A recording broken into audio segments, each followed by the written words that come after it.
aboard for the 5th and next to last stop on the road to the 1985 Bassmasters Classic, the $122,000 Bassmaster Chattanooga Invitational. It's where the winner walks away $28,000 richer because you make the last-minute decision to go for the gold, for the win. And we'll learn why he makes the decision and how he pulls off the upset. I'm Ray Scott for the Bassmasters. Stay on board. The Bassmasters will be right back from Chattanooga, Tennessee.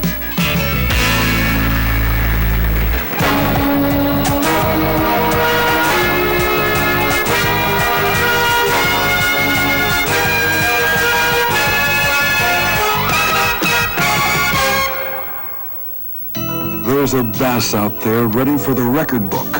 A shark. A walleye. Now you've got the line to land them. Stren Class Line. We make it as strong as IGFA rules will let us. Any stronger, it would be disqualified. They're waiting. Stren Class Line from DuPont. Come, rewrite the record book with Stren. To be perfectly honest, I can't tell you I catch fish every time I go fishing. And I can't tell you that every time I use fish formula, I catch them. But I can promise you, on the slow days, it definitely helps me catch bigger fish. I'll stake my reputation on it. And so will these other well-known fishermen. Hey, let me tell you something. Fish formula works. Under all sets of situations, it'll help you increase your odds of catching big fish like this. At last, the ultimate in fish-finding technology, Humminbird's LCR Liquid Crystal Recorder, the depth sounder that bridges the gap between flashers and charts, combining the best features of both. Now the most advanced concepts in sonar are combined with state-of-the-art microcomputer innovations to bring boaters and fishermen more features and more fish-finding versatility than any other depth sounder on the market. LCR, the creation of a new generation from Humminbird.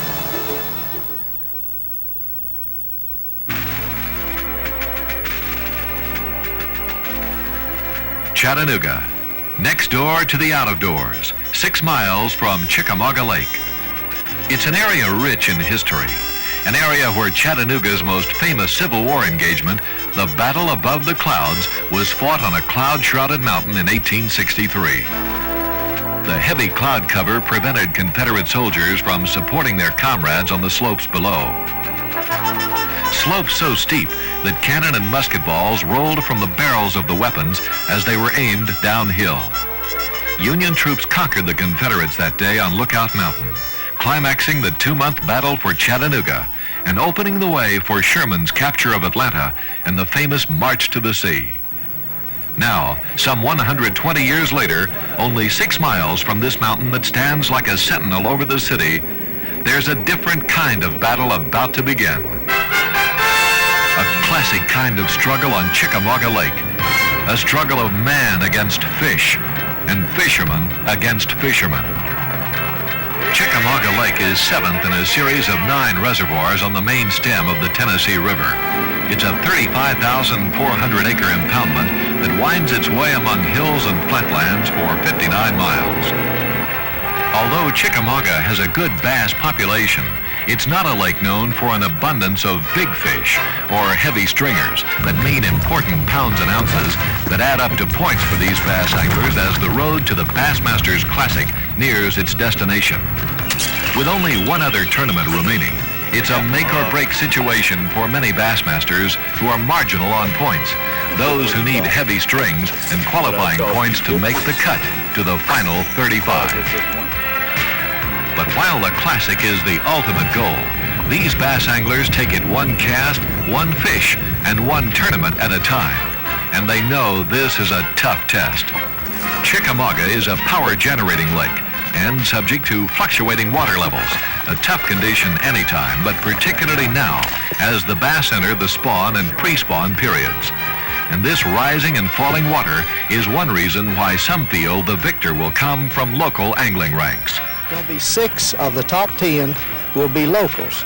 These pros are good, but they can't compete on this old Granddaddy Lake with the locals because of what TVA will do to us. They'll raise the lake one day and they'll drop it the next. We all look for it. And then the pros are they're going to find some tough sledding on this lake. and 34 pounds will win this tournament here. Although there's a split decision among the pro ranks on the hometown advantage, pro angler Ron Shearer, coming off a win in the Texas Invitational, looks at the question from both sides. Well, the local fishermen probably have somewhat of an advantage on tough tournaments because of the fact that they know the spots that generally concentrate, the spots to concentrate on that generally hold the largest number of fish. The fish haven't bit real well all during practice, so most of the time a person that's never been on the lake could have fished right over a school of good fish. The other side of that coin is that locals will probably do the same thing they've always done, and the guy that wins a tournament will probably be doing something new, fishing a place that there's not supposed to be any fish. I think localitis is what I call it, and I think that at home on your home lake is the toughest place to fish a tournament. So, if I had to say they do or they don't, I'd say a local very seldom ever has the advantage unless it's on a lake such as Toledo Bend where there's obstacles to keep you from running the lake and working it. The last time these 254 anglers will see the sun during most of the three-day Chattanooga tournament is on this final practice day. Dark clouds start building on the horizon, and the weatherman calls for rain the next 2 days. Cloudy weather is often preferred by bass anglers, but all the practicing for this tournament has been in the sunshine. Rain will change the pattern of these bass. Stay on board. The Bassmasters will be right back. Next up, the first day's action. Introducing Hog Sticker Jigs by LC's Lures, designed by three-time national champion Charlie Ingram. I designed the hog sticker jig with large legs on the outside of the skirt and small legs in the center of the skirt. And what this does is allow the jig to fall very slowly and enter the water very quietly. Boy, does it work for me. Hog Sticker Jigs, available in over 90 colors from LC's Lures of Corbin, Kentucky. I'm Ray Scott, the president of the Bass Anglers Sportsman Society and the lucky fellow who gets to weigh in all those beautiful bass. For the past 18 years, we've been dedicated to helping fishermen just like you to become better bass fishermen. And today, over 400,000 anglers wear this patch with pride and enjoy the exclusive member benefits like Bassmaster magazine, the #1 bassing publication in the country. Each issue is packed with tips and tactics and hints from the pros to help you catch bigger bass and more of them. I invite you to enjoy Bassmaster and wear the Bass Patch. For just $15, you can enjoy a full year of bass, including 9 big issues of Bassmaster, and your own membership packet, including our patch, decal, handbook, and member card. And right now, we've got a special Get Acquainted TV offer just for you when you join now. It's a free bonus tackle pack valued at $6.95, including a spool of strand line, a bass spinnerbait, a packet of Mann's plastic worms, and a supply of famous True Turn brood hooks. And that's not all. You'll also get a free copy of the Bassmasters Techniques That Catch Bass. It's a total value of $9.95. Yes, it's all yours. All for just $15.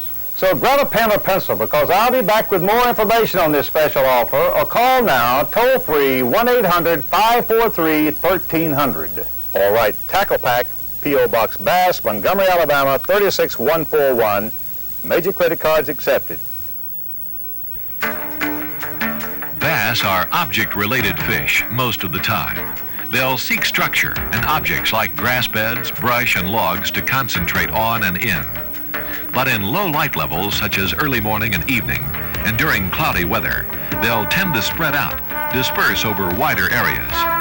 Fish that were on stumps and weed beds when the sun was shining will often leave those areas and roam, making it more difficult for anglers to locate them.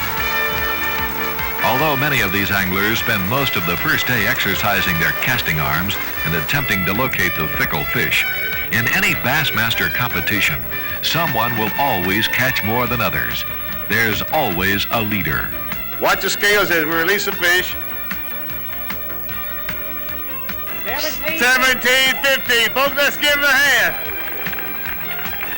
Listen, I want to ask you, this is a remarkable first day. Now, we've got 17 pounds. I think the nearest person to you is just way, way, way back.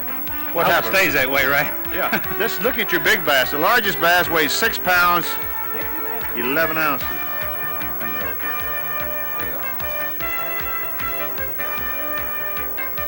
You know, it's a perfect day to fish. I mean, nobody likes to really fish in the rain, but it's as good a fishing day as we could ever have. And absolutely. I really didn't expect to catch this kind of fish, but I'll take them. All right, how many bass did you catch total today? I'm talking about the released fish and all.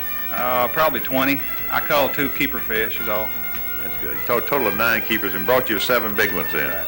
Yeah. Congratulations to you. Ken Cook, that's a great job. Let's give him a nice hand, folks. While this Oklahoma Bassmaster likes these gray, overcast conditions, others who come to the scales feel differently, like pre-tournament favorite Steve Daniel, who fares poorly this first day. Well, the sun primarily put my fish in real tight to some rocks, and some great big rocks, and they were just in the shade. And they were feeding on crawfish, what they were doing. But when this sun came out and when it rained, they got on these flats, and we just never could find them again. They roam around a lot, and there's a lot of minnows in the area, and you just got to cover a lot of water, and they're really hard to find when they get out roaming around like that. And when the sun comes out, it puts them in against the bank in the shade, and they're a lot easier to find. Day 2. And for many, the weather and fish refuse to cooperate, even for first-day leader Ken Cook. His pattern fails to pay off, and the hot spot in Possum Creek fizzles out. Alabama veteran pro Jack Chancellor in 5th position is fishing a milfoil pattern in an off-river cove. And like many here, he's also experiencing the same short fish problem. Keeper bass must measure at least 12 inches long. Denny Brauer in 7th place keeps working his successful first-day pattern, casting crankbaits, plastic worms, and jigs over the milfoil beds in a large flat cove some distance off the old river channel. Although he manages a better fish occasionally, he's fighting the same thing as many others, small fish. Ken Cook can only manage 3 bass for a second-day weight of 2 pounds 11 ounces. Jack Chancellor's 11-pound string moves him into second, and a new name moves from way back in the pack to atop the leaderboard, Texas angler Kenneth Walker. But Walker doesn't have the total weight he could have if he hadn't made a wrong turn that first day. This, folks. 19 pounds and 3 ounces. 19 pounds, 3 ounces. Let's give him a nice hand. Kenneth Walker. That's great. Now, hold up a couple of those big ones for pictures. Now, he was late yesterday, 6 minutes. Did you lose your total weight, didn't you? No, I just lost 6 pounds, but 6 pounds on this lake is a bunch. What did you have, before the deductions yesterday? I had 12 pounds and 4 ounces. All right, so he ended up being late yesterday, a 6-pound penalty, so he ended up with 6 pounds net. Add to this today, so he's got 25 pounds of bass going into the last and final day. And that ought to give a good run for the Roses. You going to tell us what you caught those bass on? I caught them on everything, Ray. Every time I'd pick something up and throw it out there, one would bite, you know. I'd go back to the same spot tomorrow if it was me. Jack Chancellor, sitting only 1 pound 10 ounces out of first, summarizes his situation going into the last day. I feel like I can catch a few fish, but the sun shining might make it a little tougher. You know, the bass are always easy to catch when they're in shallow water if it's cloudy and raining like it's done the last couple of days. So I don't know, I just have to wait and see. Hang on. The Bassmasters have one more stop to pick up the winner. Here it is, Bassmasters, your free gift when you join Bass on this special TV offer. A bonus tackle pack including a spool of strand line, a bass spinnerbait, a pack of man's worms, and a supply of True Turn brood hooks. Plus, we'll send you a free copy of the Bassmasters Techniques that Catch Bass for a total value of $9.95. Here's all you have to do to join Bass for just $15 and get your free gifts. Call toll-free 1-800-543-1300 or write Tackle Pack, Post Office Box Bass, Montgomery, Alabama 36141.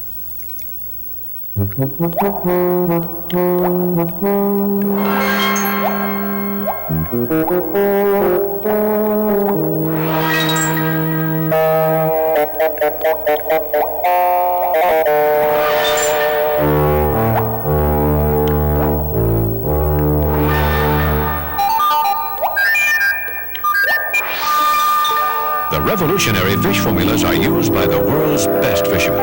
Enough said? At Ranger, people are important. People like Garland Hurst and Randy Hopper that have helped build every boat. That kind of experience is hard to beat. Because we fish, we listen to our friends who own Ranger boats. Their ideas frequently are the best ones. Most of our boats are still being used, and we've been building them over 15 years. That Ranger quality goes into each boat we build, one boat at a time. The final day of the Chattanooga Invitational. Still overcast, but the weatherman promises clearing skies, usually a sign of a wind switch which can either turn the bass on or keep them shut off. Kenneth Walker, the tournament leader, had a 7 bass limit from this area by noon yesterday. He's fishing a deeper water pattern off a point on the edge of a drop-off near Milfoil in 20 to 22 feet of water. Walker moves back and forth in the area, throwing topwaters, crankbaits, and plastic worms. But the fishing is slow. Get the gaff. Giant. Plug bigger than he is.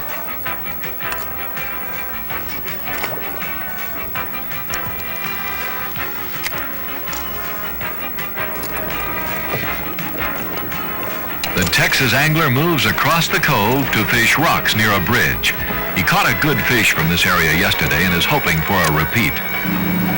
I knew when old Ken Cook didn't catch 3 pounds, 2 pounds yesterday after having 18, it's subject to be tough.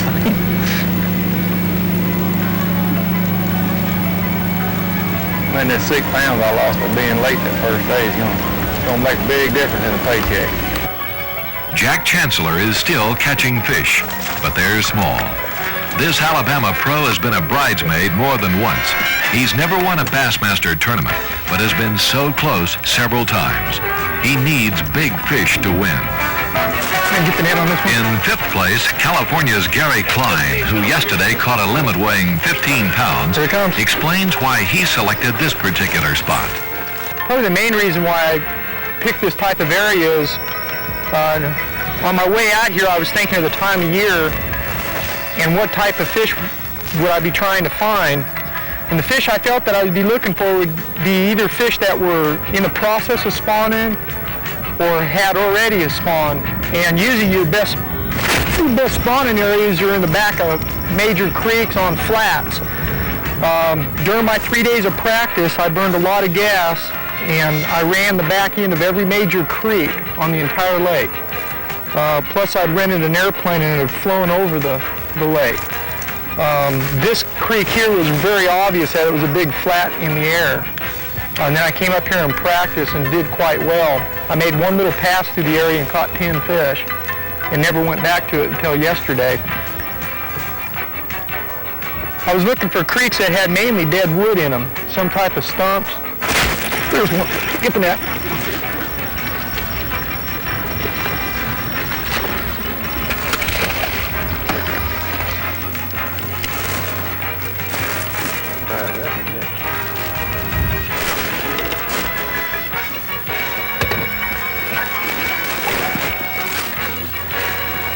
These pros analyze the water and the type of water in order to put together their game plan.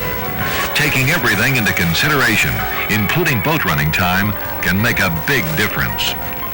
An area of the lake that looks like this can hold quite a large concentration of fish. And not all the fish are going to spawn exactly at the same time, so you're going to have pre-spawn and post-spawn fish in the same area. So usually this is going to be the area of the lake or the area of the creek that has the greatest population of fish in it. And I just felt that my odds of locating good concentrations are better in these type of areas than in the little creeks. And the little creeks that you have in the lake right now, there may be a few fish in there, but there's not any big concentrations.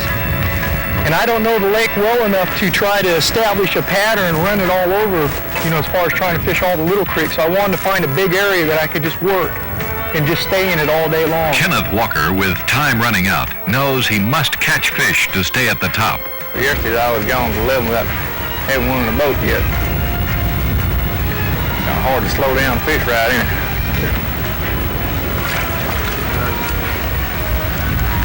Man, I don't get nervous like I used to, but you still can't help but have a few butterflies in your stomach knowing you got a chance to win all that money.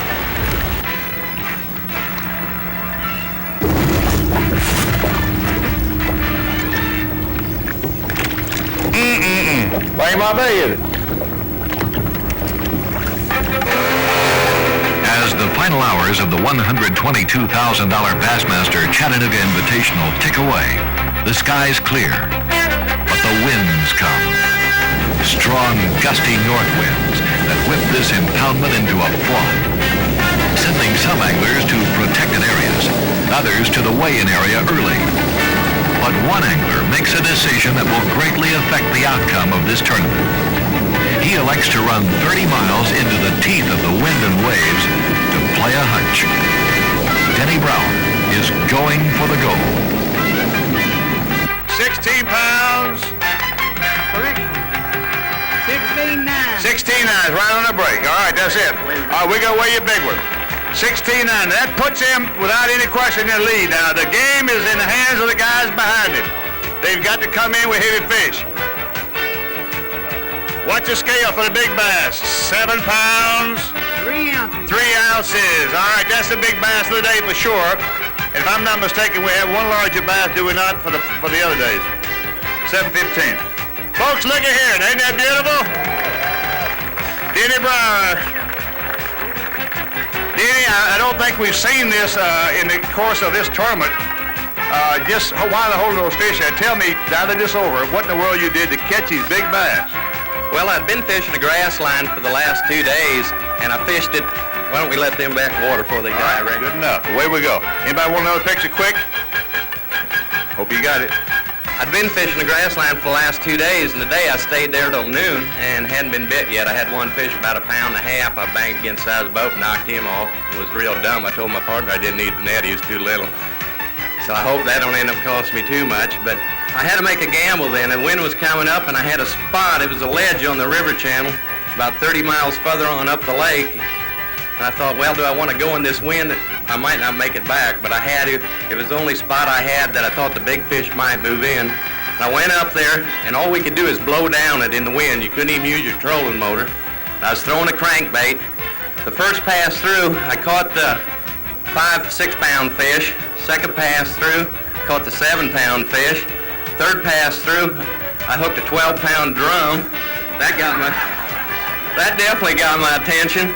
Fourth pass through, I hooked a fish that I played for 13 minutes. My partner ate his lunch while I was playing it. Finally got it up, and I had about a 15 pound carp hooked in the tail.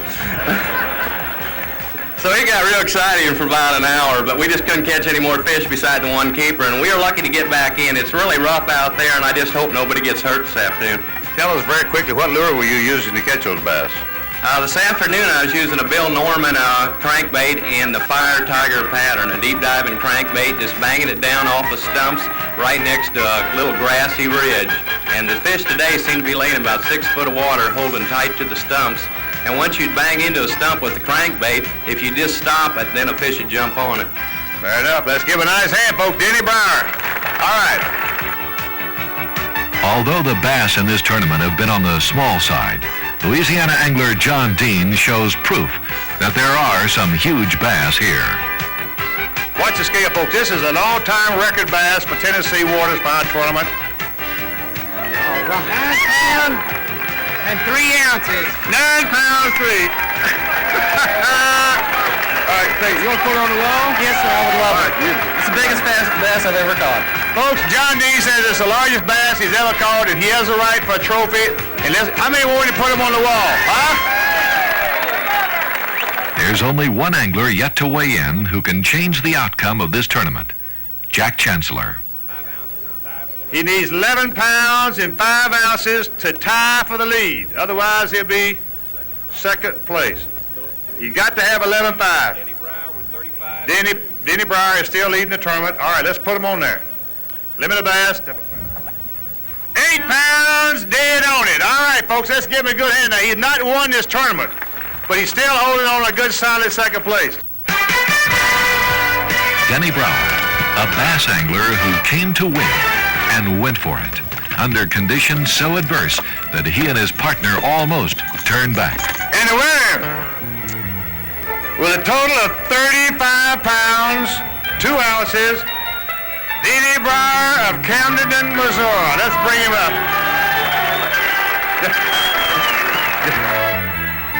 The Chattanooga Invitational champ explains why he made the decision he did.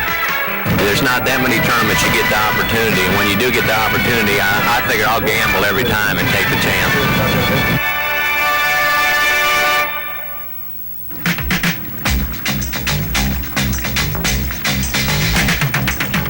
Right now, it's time for the Pros Pointer, the how-to section of the Bassmasters.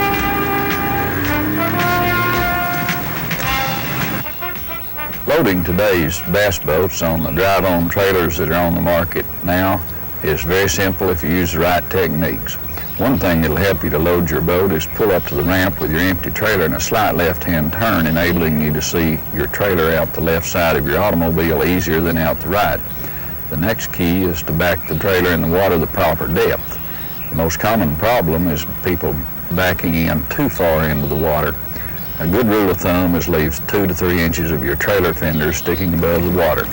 Then the boat can be easily guided onto the trailer because the bunks on the trailer are designed to fit the bottom of the boat, and they will center the boat on the trailer and make it easy to get it in the right position. Drive it forward all the way to the bow stop and then go secure the bow with the rope and the hook that's on the front of the trailer. Tilt your engine up before driving up the ramp and then pull away from the ramp and out of the way of other people to secure your gear so that it doesn't blow out going down the highway. Make a check of your lights to see that your brakes and turn signal lights on your trailer work and that no gear is going to fly out as you go down the highway. And drive carefully, have a safe trip home, and get the grass mowed. Denny Brauer made a $28,000 decision here today. A decision that not only won him the Chattanooga tournament, but also moves him into second place in the Bass Angler of the Year race. Be with us next week for the final stop on the road to the 1985 Bassmasters Classic. It's one of the most thrilling and suspenseful finales in Bassmaster tournament trail history, the Florida Invitational on Lake Okeechobee. For the Bassmasters, this is Ray Scott, and we'll see you next week.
I'm Ray Scott for the Bassmasters. We're at Sam Rayburn Reservoir in Texas, and the fourth stop on the road to the 1986 Bassmasters Classic. Every one of these invitational tournaments is a true test of the best. And from what we're hearing, this tournament is going to be a graduate course in catching bass and toughing the weather. The forecast is for strong winds and cold temperatures, but one of these 280 anglers will find the bass and a way to catch them. And the winner will go home $30,000 richer. So stay tuned for the Texas Invitational. The Bassmasters will be right back.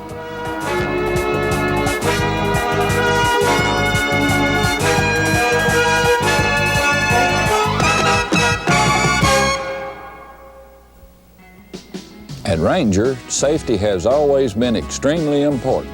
As a pioneer in upright and level flotation, our safety standards are among the highest in the industry. Beneath the surface of every Ranger, quality construction and foam-filled cavities tell the whole story. Even with huge sections of the bow, floor, rails, and transom cut away, a Ranger boat remains very much afloat. Ranger boats, we still build them one at a time. Why do I use original fish formula? Well, the answer is simple. Fish formula contains an oil base that perfectly duplicates the natural visual discharge given off by shad, crawfish, and virtually everything that game fish feed on. The remarkable scent and taste attractors included in fish formula stay on my lure or live bait longer too, and at greater depths. It all boils down to the fact that our original fish formula absolutely helps me catch both more and bigger bass than any other species that I fish for. I just don't go fishing without original fish formula. It has come to change your standards. The new Ambassador by Garcia. The unprecedented design lets you adjust braking for perfect casts. Match fishing conditions by changing line in seconds. Catch more fish with more casts. Even get an entire flipping reel built in. The new Ambassador XLT Plus with a lifetime guarantee. It will change the way you fish. Hellbender, Cardinal, Ambassador, Garcia. Performance you can depend on. Sam Rayburn Reservoir, 114,000 sprawling surface acres of bass-filled waters that can be the best a basser has ever thrown a bait into. Or a lake that can bring the best bass and pros in the business right down to their knees. The 3-day practice period is a preview of at least a few things to come. High south winds whip the lake into a froth. But on the last practice day, the weather calms down and the angler's spirits soar in anticipation of the tournament. It's my belief these fish right now are on a full spawn. They're bedding like you can't believe. But they're real temperamental. There's been a couple tournaments prior to this, a lot of fishing pressure on the lake. Fish are real skittish, so you got to back off these flooded willow trees. The fish are in anywhere from 2 to 3 foot of water in these willow trees. They're building their beds right in the center of the rootage of the willow trees. And what you're having to do is get back off these trees, throw up into the middle of them with a real light weight, just let the bait sink down on the bed and leave it. And after the fish looks at it for a few seconds, you'll just feel a tick and he's got it. But you can't set the hook right away. You've got to give them just a second to get the bait fully in their mouth and start to move off the bed. Watch your line real close. First sign of movement, you got to hit them hard because you got to get them out of that tree, away from it, into the boat. It's very rare you'll see somebody casting into a tree using, much more than 14, 16, 17 pound test line. I'm using 25 just to get them out. Once you get them out, you got it made. It's no problem. But I've caught quite a few big fish doing this. I might be in the wrong arm of the lake. I know some boys that are doing the same thing that are catching some real big fish. I know 2 fish over 8 pounds that have been caught already in practice. It's just a matter of getting it in there, leaving it, and letting the fish get it. I think that's how she'll be won. It's late March, trophy bass time, a week in front of the full moon. And the $130,000 Bassmaster Texas Invitational expects to produce heavy stringers of big, pre-spawn and spawning bass. But as this last day of winter and the first day of the 3-day event opens to stormy skies and a major weather front, things change drastically from what has been predicted. Old Man Winter seeing to it that all here would remember him well. Let's go with a last northerly blast that shakes even the most experienced anglers and boaters. Ocean-sized waves and towering swells stand tall, mean, wet, and cold as the fishermen and their bassin machines fight their way across the huge lake to places where they hope the bass will bite. Others, electing to stay close on fish they found during practice, seem to be faring well. Most of the fish seem to be lying right off of the first drop-off off these slow-falling banks where you have button bushes. And we're picking them up on worms, floating them right over that short grass, right along the old weed line. This lake is up. And actually what we're doing, we're fishing the little ledge that's created on winter pool level. And that happens in about 8 or 9 feet of water.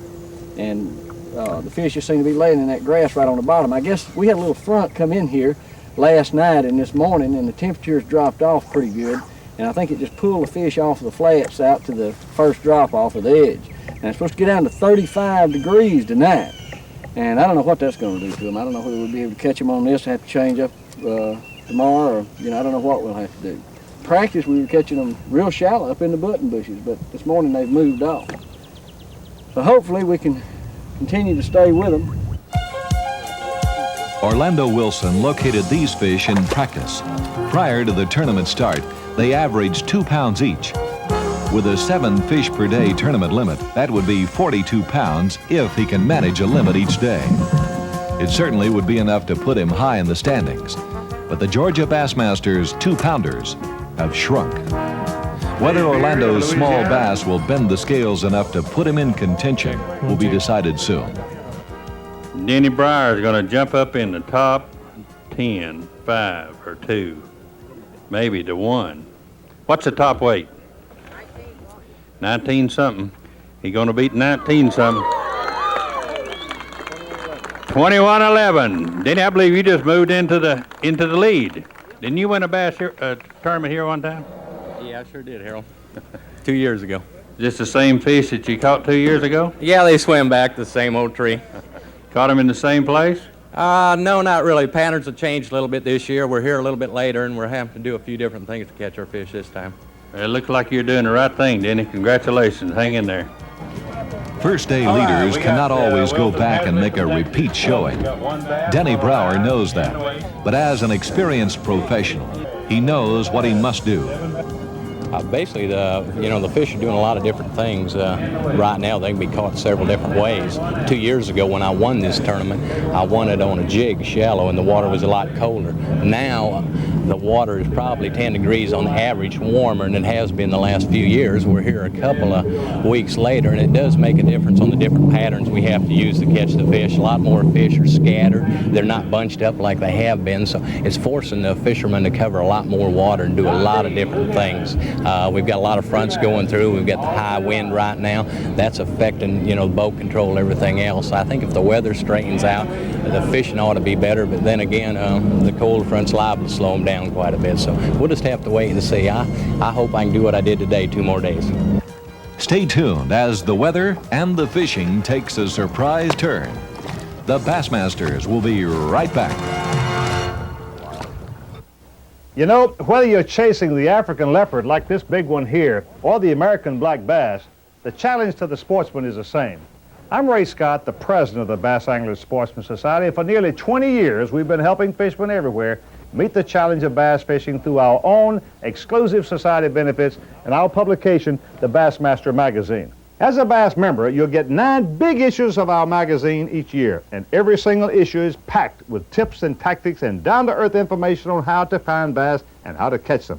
In addition to your subscription, you'll also receive an official membership packet including your own membership card, decal, handbook, and our handsome embroidered patch. And if you join during this special TV offer, I'll send you a bassing gift absolutely free. It's a bonus tackle pack including a spool of string line, a pack of man's auger tail worms, an LC spinnerbait, and a supply of true turn brood hooks. And that's not all. If you act right away, I'll also include this free copy of Jackpot Bassin' for a grand total value of $9.95. That's right, it's all free, our gifts to you with your $15 paid membership. Now, here's all you do to join Bass and enjoy your free gifts. Call toll-free 1-800-543-1300 or write Tackle Pack, P.O. Box Bass, Montgomery, Alabama 36141. Major credit cards are accepted, and remember, we guarantee your satisfaction or your money back. That number again, 1-800-543-1300.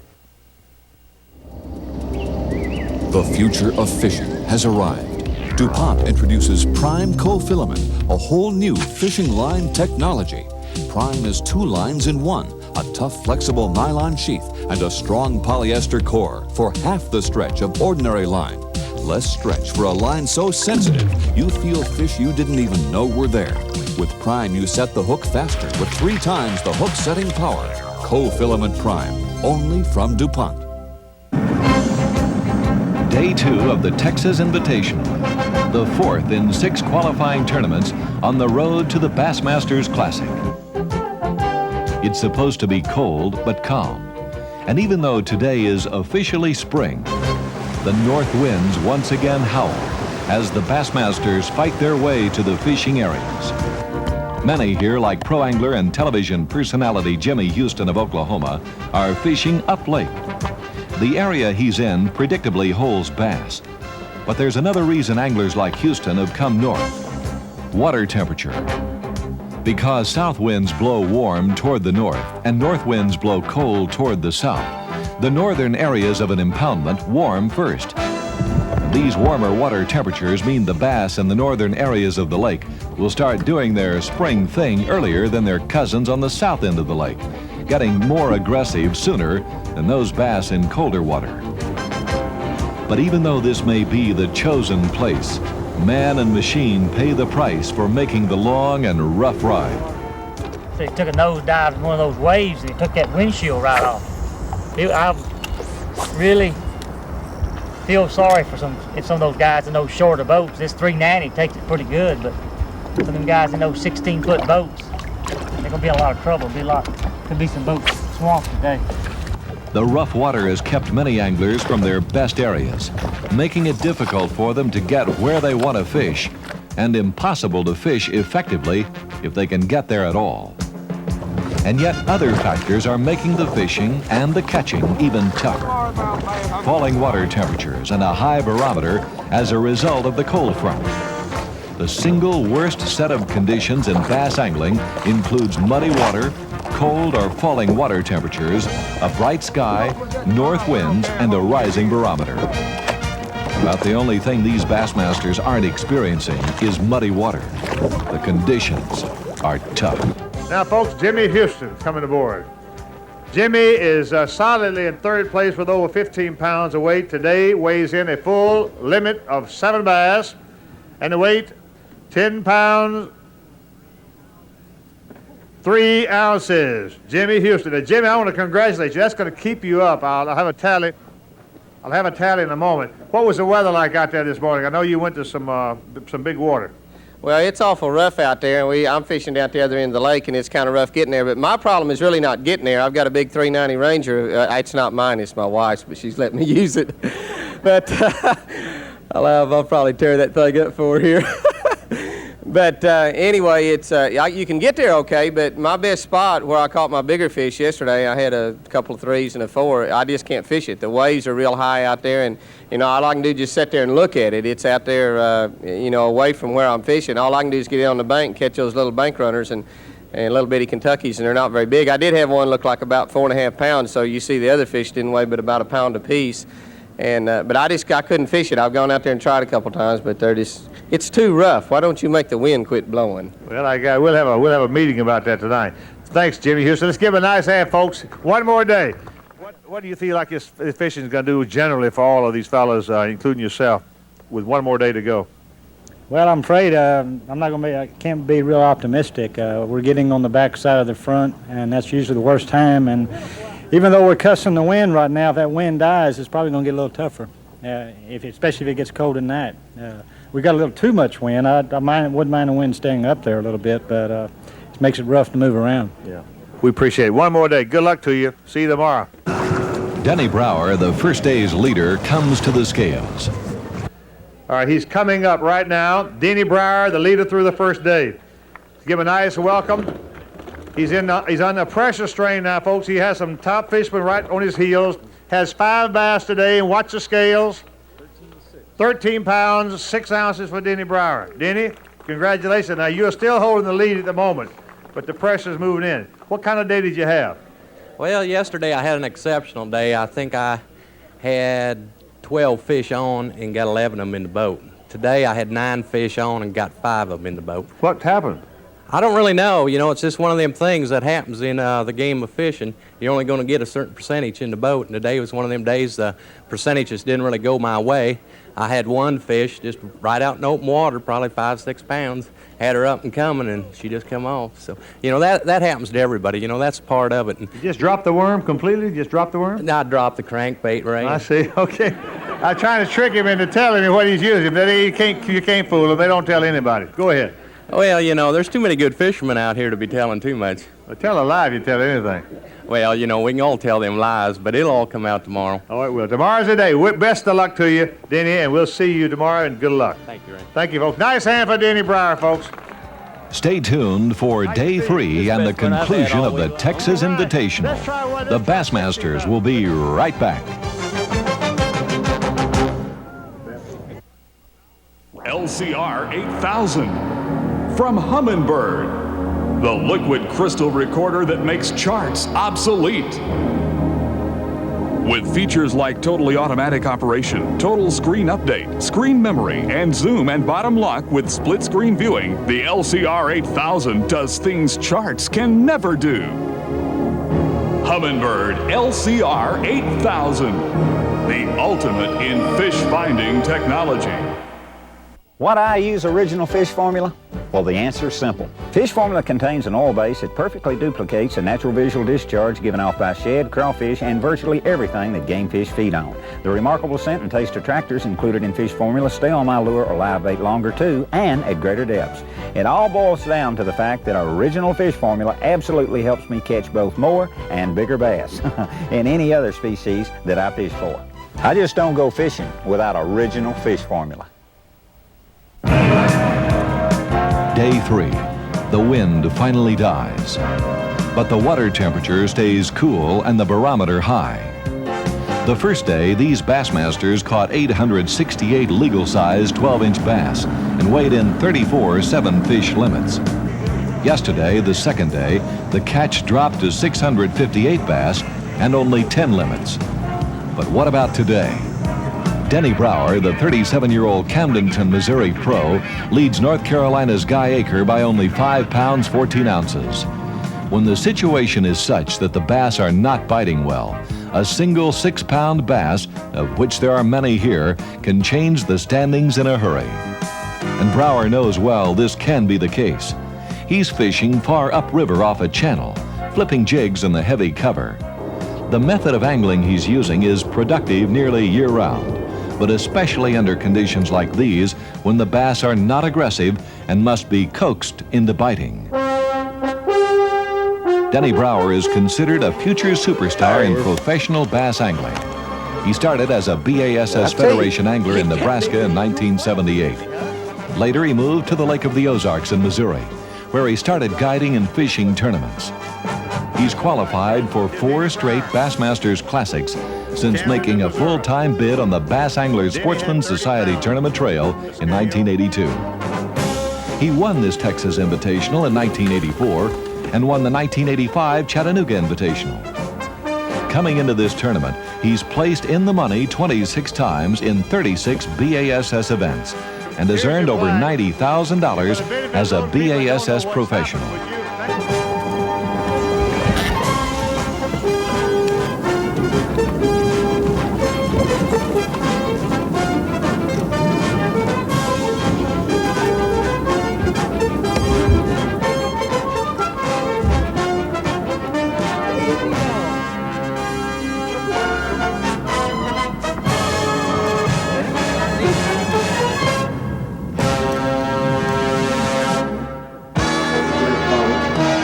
It's never over till it's over. And at this point, there are 2 anglers who stand between Denny Brauer and this championship.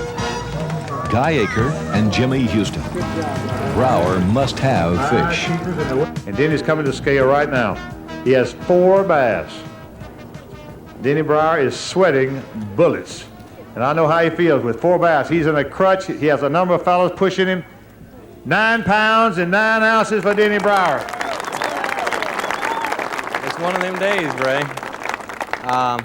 I fished, I think, as good as I've ever fished today. I had 4 bites and caught all 4 fish, and I thought I utilized my cover about as well as I could. The fish yesterday stopped biting at 11 o'clock, and it was the same story today. The last bite I had was at 11 o'clock, and I caught 3 of my fish while the camera crew was there, and when they left, I never had another bite, so I kind of wish they'd have stuck around. But the Bassmaster camera crew didn't bother you, did they? No, those guys are real professionals, and they didn't bother me a bit. They know where to keep the boat and how to run the cameras, and they'll do anything they can to help you catch fish.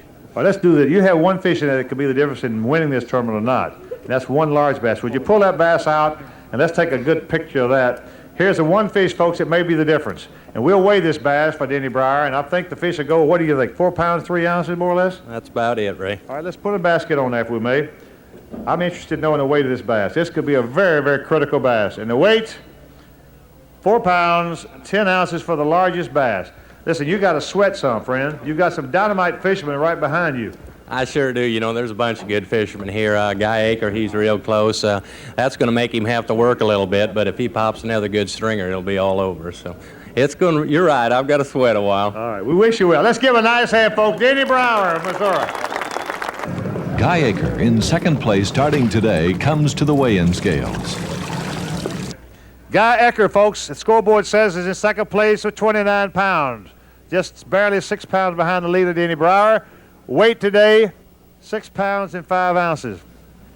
Tough. I knew it before I left that cold weather was going to kill me because I was fishing real shallow water, and I knew they wasn't going to help me when I went up there.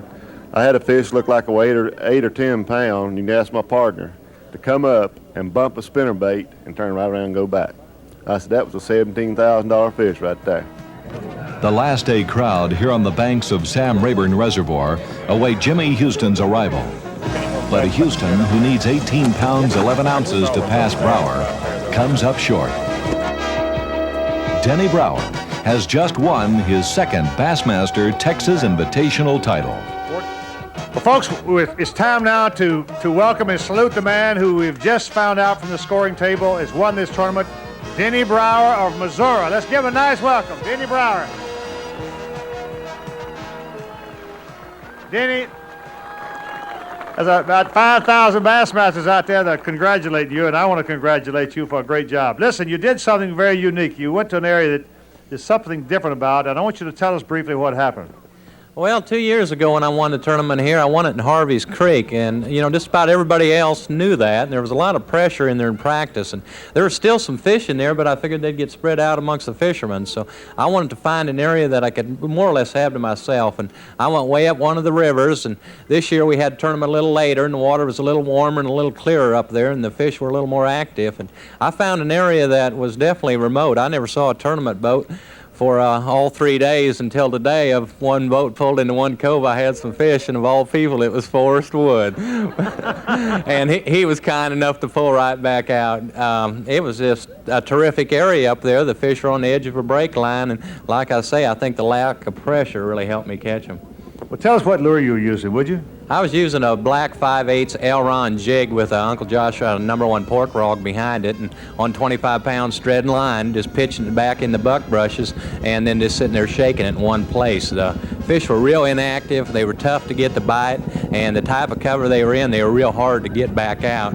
You had to be a little patient, but yet you still had to cover a lot of water because they weren't real concentrated. Your weight was 44 pounds and 10 ounces, and this is the second time in 2 years you won this tournament. You must have some special magic in Texas.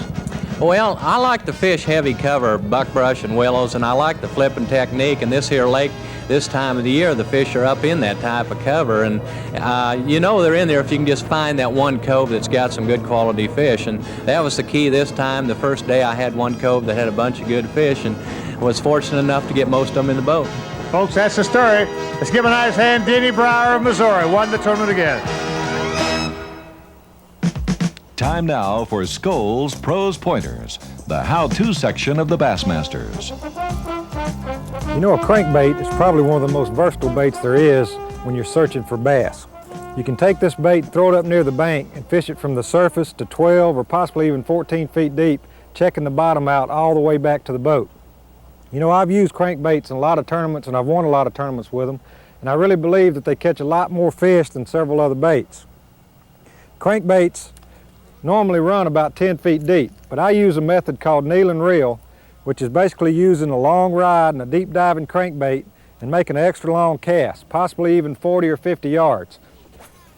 And what I do is take and stick my rod down in the water practically to the reel, and I start bringing that bait back. And what it'll do is add about 3 foot of depth to your bait, and a lot of times that makes a difference in whether you're going to catch a fish or not catch a fish. What I like to do is get that bait down in the structure and stop it whenever it hits anything and work it like that all the way back to the boat. I'm covering a lot of territory, and a lot of times I can catch a lot more fish by using this method. It's called kneel and reel, and it works great. Hey, it ain't easy to do rope tricks the first time around. Same goes for smokeless tobacco, but here's one that's easier to use, Skoal Long Cut. Now, it's not chewing tobacco. Long cut means it packs easy. stays put between your cheek and gum. So Skoal Long Cut makes it easy to enjoy tobacco without lighting up. Comes in wintergreen, mint, or the rich, smooth taste of new Skoal Long Cut Straight. Try 'em all. It's a lot easier than this. The 1986 Texas Invitational is history. For Denny Brauer, it won't soon be forgotten. He made his mark in professional fishing here by twice winning the Texas Bassmaster Tournament. This was truly a great performance, a winning effort against the weather and the best darn bass anglers in America. And speaking of winning, don't forget to stop by your tackle shop or your local Ranger dealer and enter the Go Fishing America Sweepstakes. There's $50,000 in prizes, and you may be a winner too. For the Bassmasters, this is Ray Scott, and we'll see you next week.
Super Invitational, a big payoff stop on the Bassmaster Tournament Trail. In the next 4 days, more than $400,000 will be paid out to these pros competing on Kentucky Barkley Lake. And one of them will win the coveted title of B.A.S.S. Angler of the Year. It's a great tournament with a real come-from-behind charge by one angler. And there's $72,000 going to the winner. Not bad for 4 days' work. I'm Bob Cobb. Stay tuned as these Bassmasters put it all on the line. We'll be right back.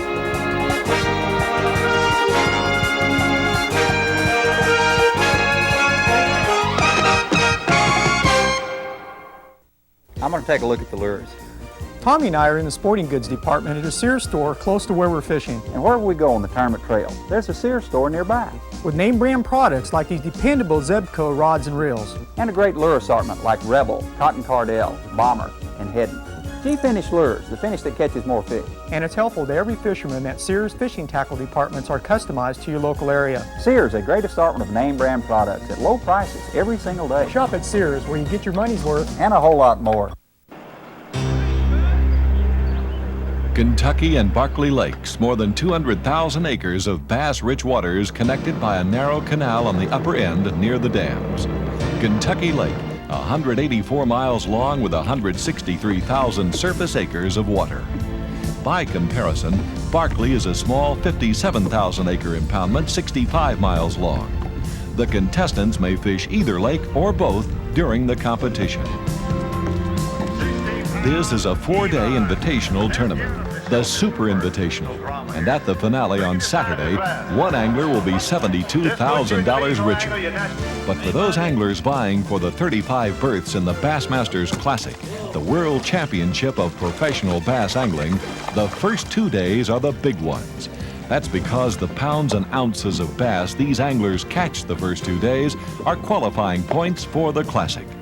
And for one fisherman here, these days are extra important because the top qualifier in Classic points will be named B.A.S.S. Angler of the Year, the award many feel is the most prestigious in professional bass angling. Texas basser Rick Clunn, the only angler to win 3 Bassmasters Classics, has never won Angler of the Year. But going into this morning, he was leading the field by 2 pounds. And the must-have bass to stay on top. Now, the next gentleman coming up is leading the race for this year's Angler of the Year honors. That's Rick Clunn of Montgomery, Texas. Rick has 2 bass, and you believe, how many pounds are you out in the Angler of the Year race, Rick?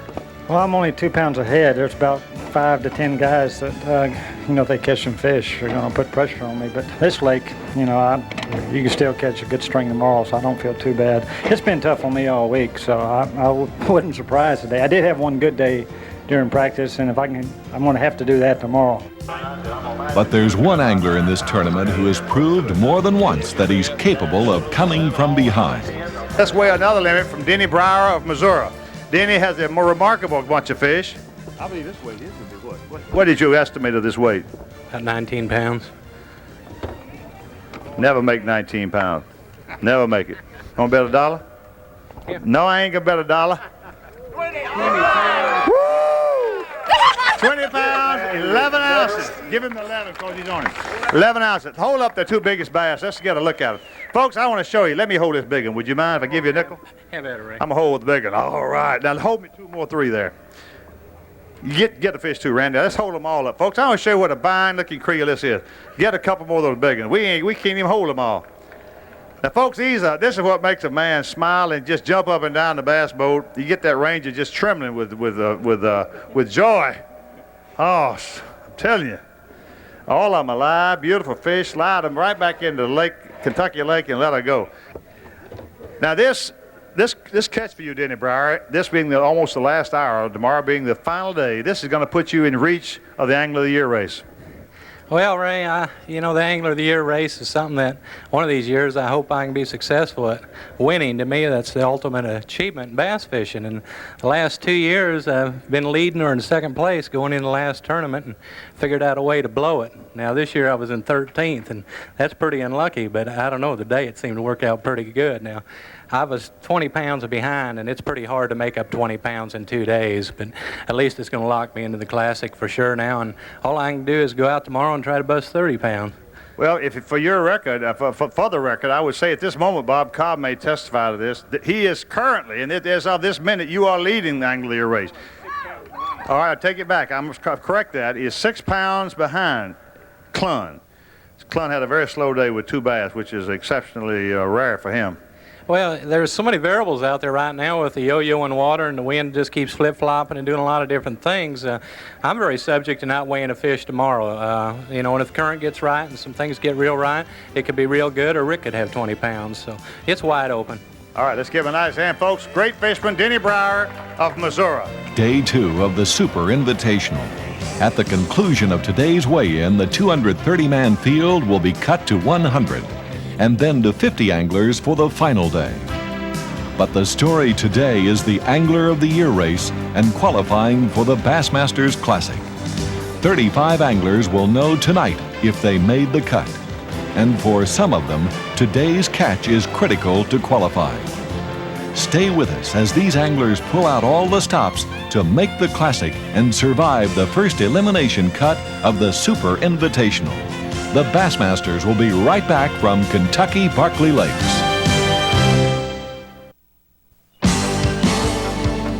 The time is late May, and the bass are in a post-spawn period, scattering out on the grass lines, on ridges, and off points and underwater structure. While some Super Invitational anglers are fishing shallow flats, others are working offshore structure. Anglers like John Hall of Texas, who was in second place this morning, only 3 pounds 3 ounces behind Denny Brauer, the leader. Hall needs fish today. And so does Hall's young partner, Ohio angler Joe Thomas. For him, today is critical. He came into this tournament 41st in Classic points. He must catch bass, and he does.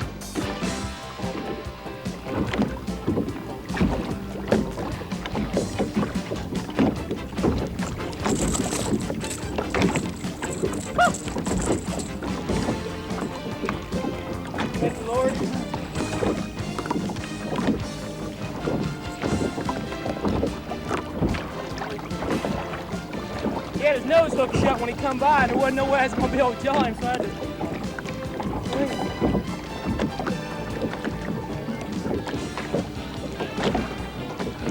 Ooh, I've got about 18 or 19 pounds.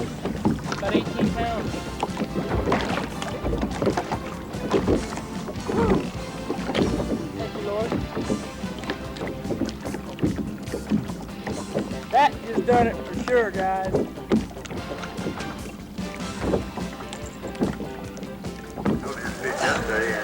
He said there was fish there.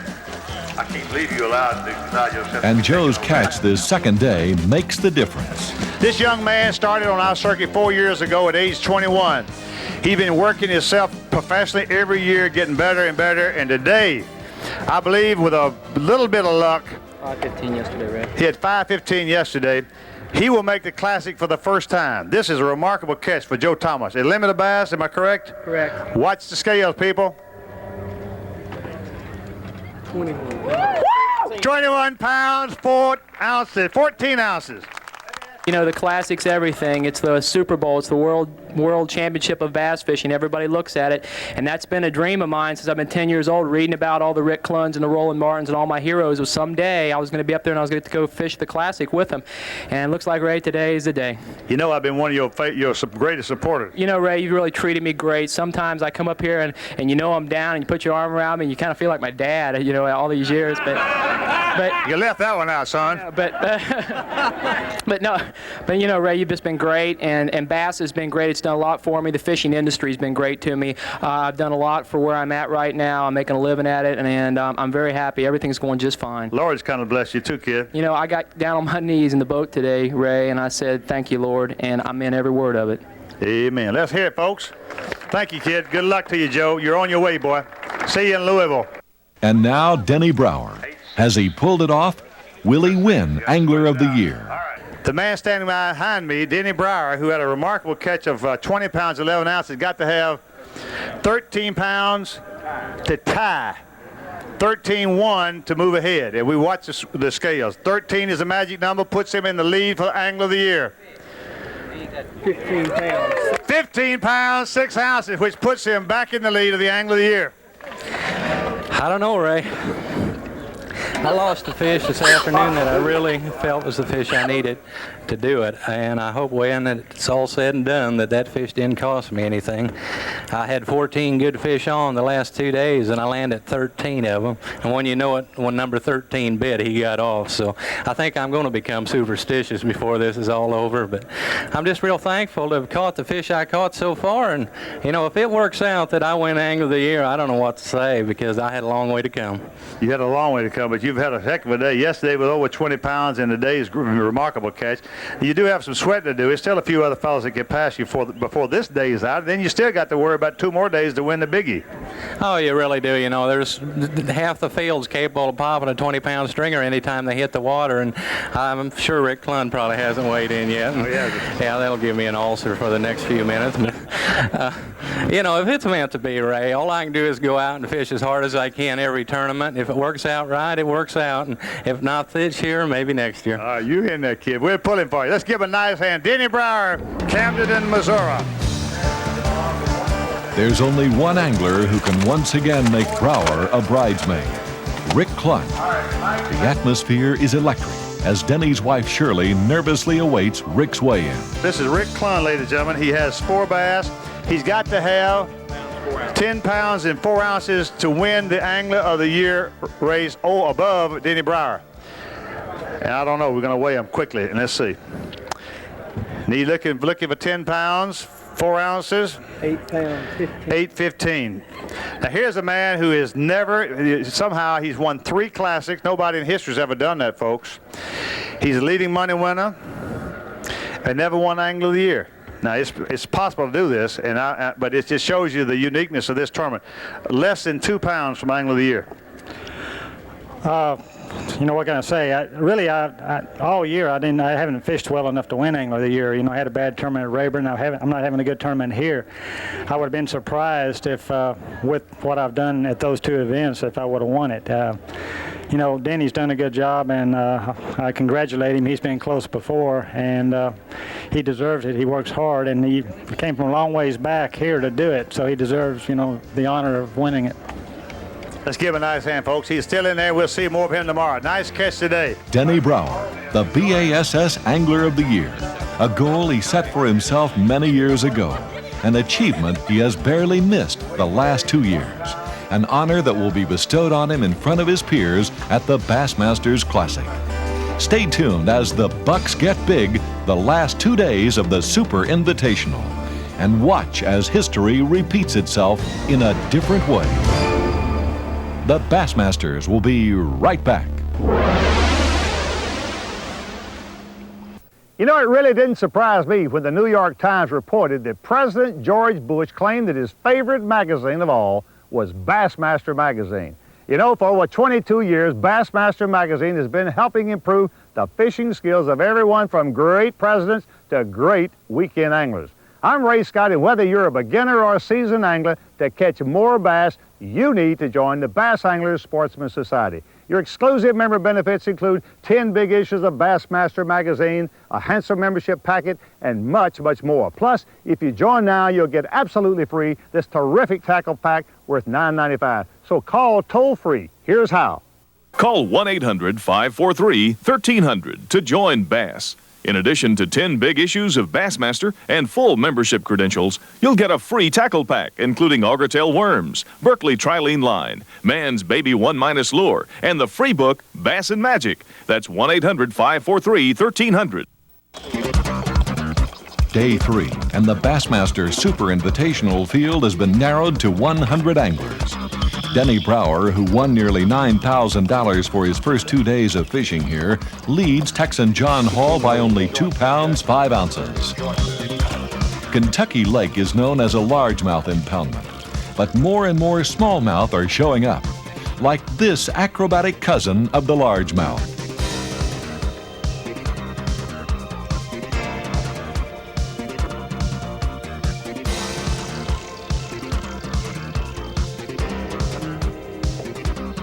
But unlike these anglers who are fishing a ridge near deep water on Kentucky Lake, Denny Brauer and his partner Jack Haynes of Louisiana are flipping in the shallow coves and flats of Barkley Lake.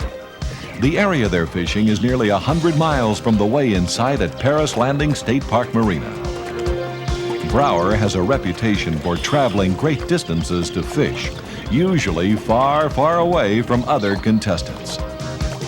His decision to fish this area on Lake Barkley is paying off. How well can only be decided at the scales. Denny Brauer, people, leading the tournament with 36 pounds and 1 ounce, 6 bass, and my friends and ladies and gentlemen, we got an absolute man who has broken through the sound barrier on bass tournament. He has come into his own this tournament. He's been on the edge of it for years, and now he is full-blown, full-grown. And I want you to watch this limit of 6 bass. And the scale says 20 pounds, 11 ounces. 20 pounds, 11 ounces. Let's have a nice hand for Denny Brauer. What I want to know is, and I got to ask you this question. I want you to give me a straight answer. You're going to have a big tax problem when this tournament's over. I hope you're right. That'd be a wonderful problem.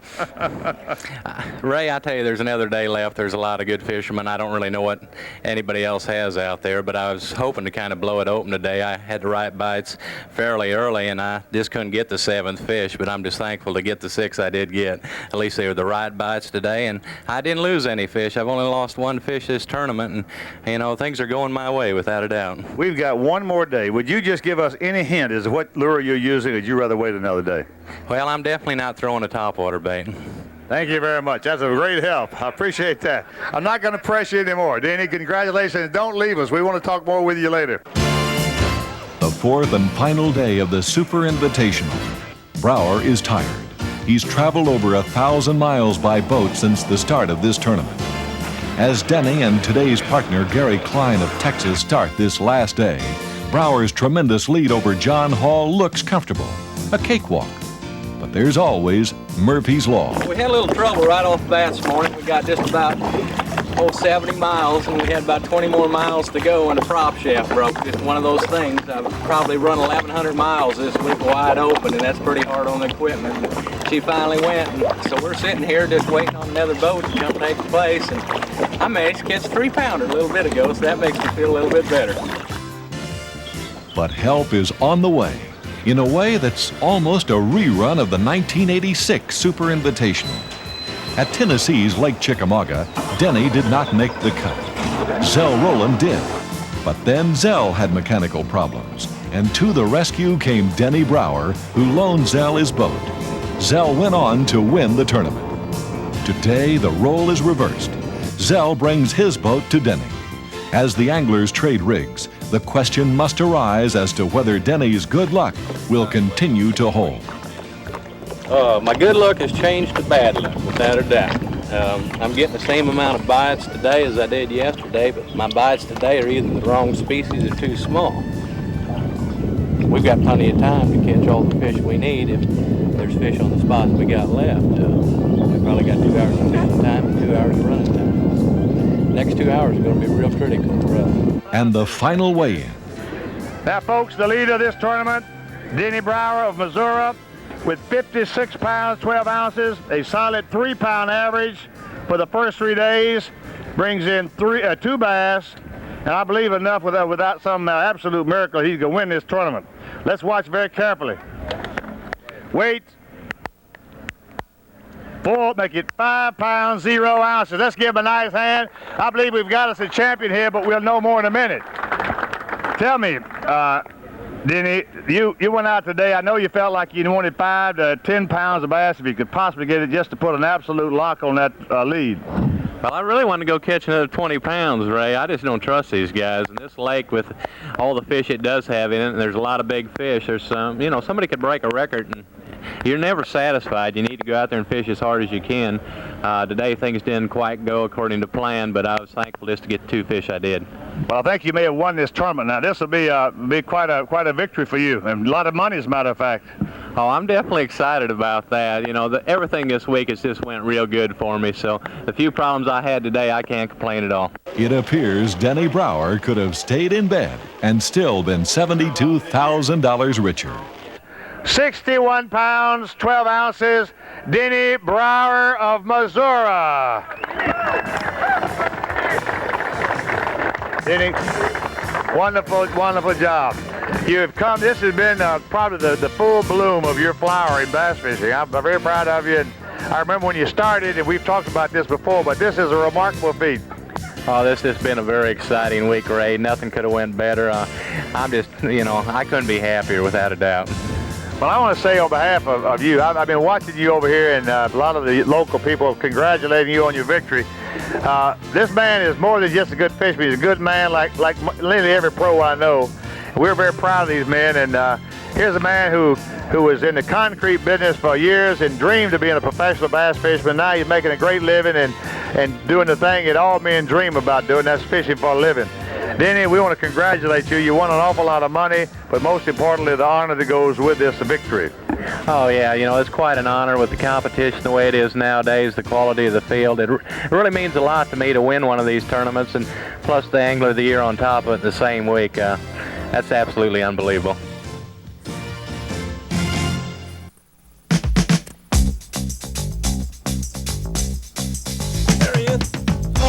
Right now, it's time for the Pros Pointer, the how-to section of the Bassmasters.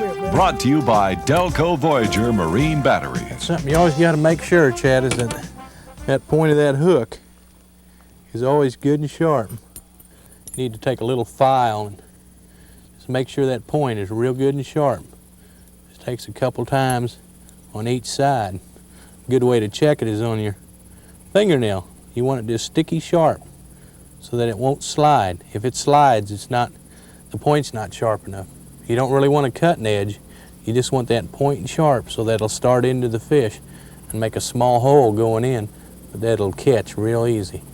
Sticky sharp, that's the key to hooking a bunch of fish on it. There, that one's ready to go. When it comes to fishing, everything's got to be just right, from what goes on the end of my line to what goes in the bottom of my boat. For me, that's Delco Voyager batteries with built-in charge indicators. Deep cycling and high cranking the whole time I'm out. Delco Voyager batteries. Deep cycling, high cranking. No other batteries get on board my boat. For the AC Delco retailer nearest you, just give me a call at 1-800-AC-DELCO. Denny Brauer, a top competitor and a great angler.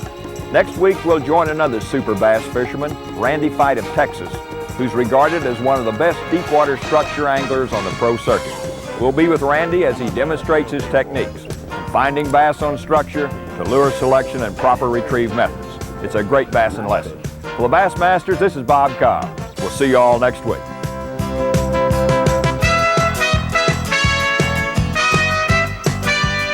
Bassmasters has been brought to you in part by Chevy Trucks, the heartbeat of America. Today's Chevy truck. Delco Voyager Marine Batteries, deep cycling, maintenance free. Sears, your money's worth and a whole lot more. And the Bass Angler Sportsman Society, the world's largest bass fishing organization.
The tournament, as a matter of that puts him clearly in the lead.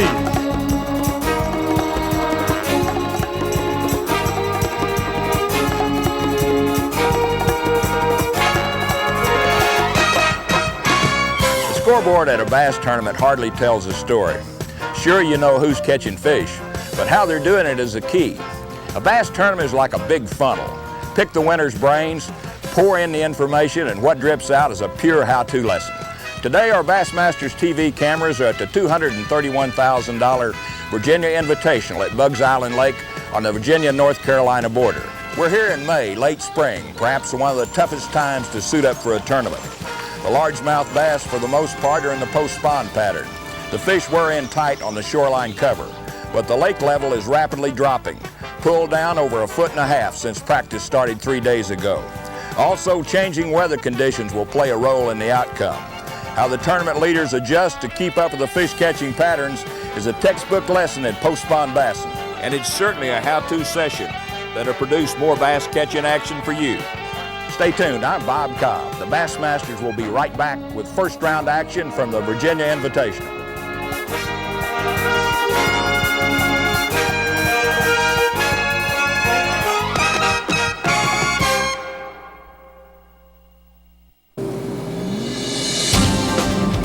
Buggs Island Lake, a 50,000-acre bass fishing factory sprawling over the Virginia-North Carolina countryside. It's the site of the $231,000 Bassmaster Virginia Invitational, a frequent stop on the Bass Angler Sportsman Society's tournament trail. Over 300 fishing pros have plunked down the $600 entry fee. The winner nets $35,000, including $14,000 in cash and a fully rigged Ranger bass boat, powered by an OMC, Johnson, or Evinrude outboard. A big payday. The word is that the winner will earn it. The time is early May, usually a chunk and wind time, when largemouth bass are holding in the shoreline bushes. Normally a big-bladed spinnerbait, like all-time B.A.S.S. money leader Larry Nixon is fishing, will produce a limit of 5 keepers. A legal largemouth here must measure at least 14 inches long. Last year, this shallow water spinnerbait pattern produced the winning 57 pounds 4 ounces total for Jack Haynes. It's working again for Nixon and his partner Clark Winland of Texas. The overcast, cloudy conditions favor spinnerbait fishing. In low light, bass aren't buried in the cover. They're more aggressive, chasing a lure.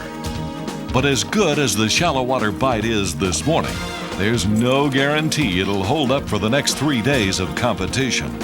Uppermost on the anglers' minds is the falling lake level. The floodgates at the John H. Kerr Dam on Buggs Island are open and working overtime.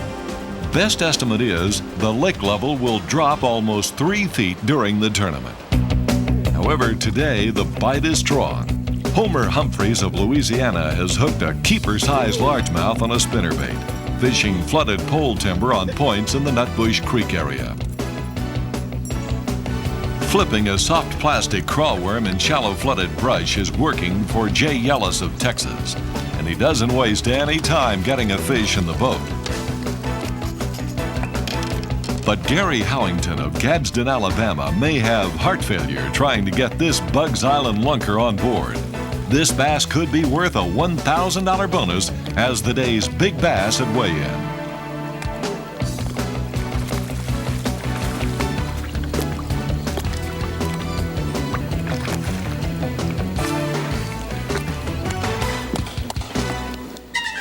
For a 40-year-old impoundment, Bugs Island is an amazing bass fishery.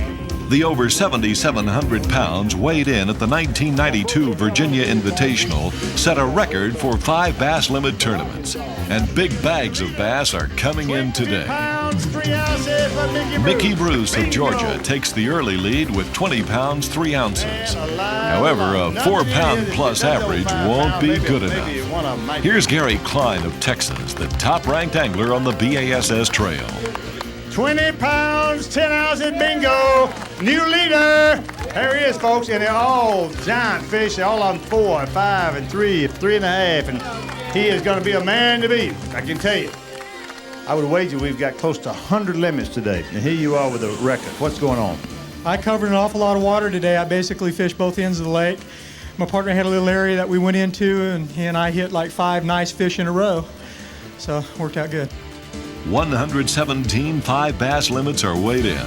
Gary Klein with 20 pounds 10 ounces holds the lead, but only 1 pound 14 ounces separates the top 5. Bill Bartlett of Tennessee, Mickey Bruce, Denny Brauer of Missouri, and LaVon Bentley of Alabama are right there. Stay tuned. The Bassmasters will continue in a moment from Bugs Island Lake at South Hill, Virginia.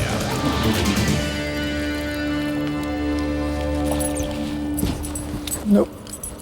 Hey, Denny Brauer, show us your bait. I catch more fish with Bassmaster than anything else. Bassmaster keeps me up on the latest strategies and techniques for finding and catching more fish more often. Hey, Sean Grigsby, show us your bait. I wouldn't be caught fishing without Bassmaster magazine. This is where over 500,000 members of the Bass Angler Sportsman Society share their secrets for success. It's what you know and where you go that counts on the water. As a member of Bass, I depend on the know-how I read in those 10 yearly issues of Bassmaster magazine. But you have to be a member of Bass in order to get it. Hey, you're a member, aren't you? You're not? An angler like you ought to be a Bass member. Come on and join us and start packing this in your tackle box. Join Bass now. Call 1-800-647-FISH. With your $20 paid membership, you'll receive free Berkeley's Gorilla Line, Pradco's Got a Bite, Bill Lewis's Rattle Trap, and a copy of Spinnerbait Bassin'. Plus, you'll receive 10 issues a year of Bassmaster magazine. That's 1-800-647-FISH. Day 2. Fog blankets the Roanoke River Valley. A delayed start for the second round of the Virginia Bassmaster Invitational. A tough break for anglers fishing the shallow water spinnerbait pattern. They're missing the prime time bite. Finally, 3 hours behind schedule, the fog burns off, followed by more bad news. Bright, clear skies, tough fishing conditions with no wind. Tournament leader Gary Klein is trying to adjust. Oh yeah, wind would really help, but if it stays calm like this and this clear water and the sun's out like this, I'm gonna go back out and fish the dirtier water. It's dead flat, the sun's been out for a long time and the fish are basically finished with their morning feed, so they're just less aggressive.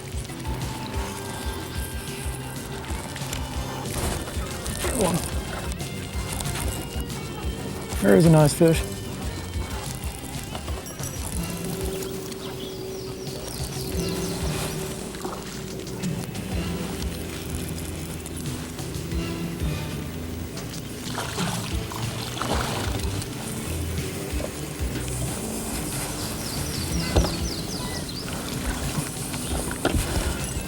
It's a nice way to get the morning started.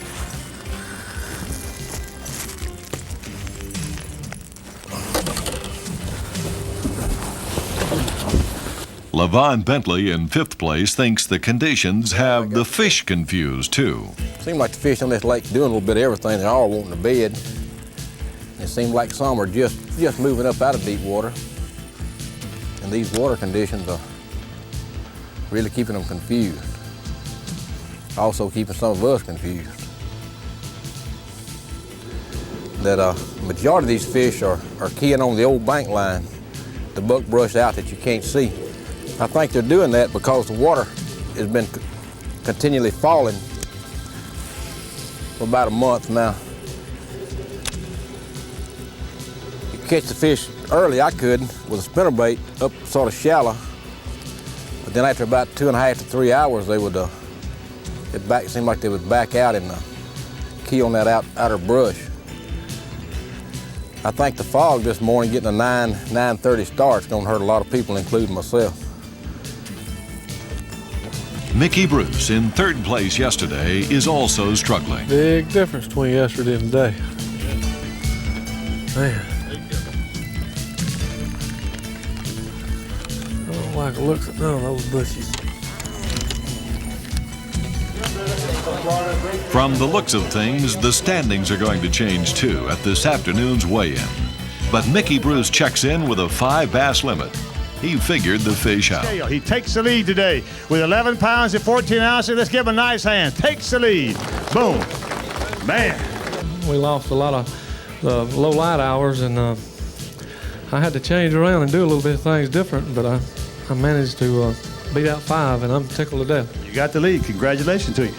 Tough day at the office. 3 bites. Overall, the catches are down. Yesterday's leader, Gary Klein, missed his limit. Only 3 keepers, 8 pounds, 4 ounces. My bite just wasn't there today. I caught all 3 fish doing what I was doing yesterday, but those are the only 3 hits I had. And tomorrow, I have no idea. I'm just going to play the weather, and hopefully I'll go out and catch another big bag. With bright sunny conditions and non-aggressive bass, flipping usually works. And one of the best in the bassin business is Denny Brauer, Missouri, 19 pounds yesterday. He got a marvelous opportunity now to move up. 5 bass, all alive for Denny Brauer in the weight, 14.7. That puts him clearly in the lead. Now, folks, this is what professional stuff's made of. Angler of the Year in the past, many, many times, classic contender. And when the going gets tough, the tough get going. How tough was it? Only 30 limits were scored today. Yesterday's tally, 117 5 bass bags. Going into the final round, Denny Brauer has a 1 pound 6 ounce advantage over Mickey Bruce and J.D. Knoll of Maryland, who are tied for second with 32 pounds 1 ounce. Tomorrow's weather outlook, clear and sunny. A lot of times the sun can help you do well, but what's happening here with these fish, you've got a lot of fish up, post-spawn, some of them trying to bed, and when the sun comes out, they suspend around the targets in the bushes, and they're very, very skittish. You can't get close enough to catch them. A bait hits within 5 foot of them, they're gone, and they won't come back, you can't catch them. Now, if those fish will get back down on the bottom, then they're going to be catchable fish or suspend. But if they're right underneath the surface, we're going to have problems. So I'm hoping for wind or cloud cover, really. The Bassmasters will be right back with final round action in the Virginia Invitational from Bugs Island Lake. Stay with us. You'll learn the secret to catching post-spawn bass.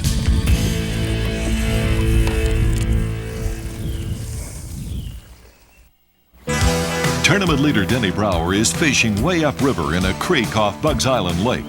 He's had the area to himself the first 2 rounds of the Virginia Invitational. His is the only boat in Buffalo Creek this morning. But Denny's got company. The luck of the computer drawing system has paired Brauer with LaVon Bentley, who's in 9th place, only 6 pounds behind. Both are in position to win. However, LaVon's agreed to play follow the leader. As expected, Brauer is using his trademark flipping technique, moving quickly along the shoreline cover and pitching his lure to flooded trees and bushes. But the lure choice is surprising. A green pumpkin-colored plastic lizard, rather than his usual jig and pork presentation. Why the lure change in this post-spawn situation? Now they bite the lizard better. Smaller profile bait. For some reason these fish are very spooky, and that bigger bulky bait they just don't want as well.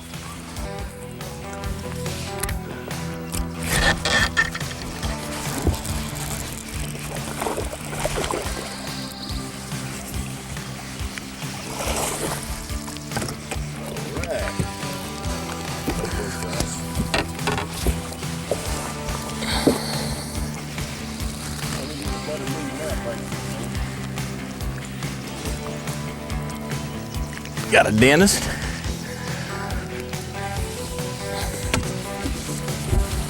Down lake in the dam area, Tim Renault of Texas has backed off the shoreline.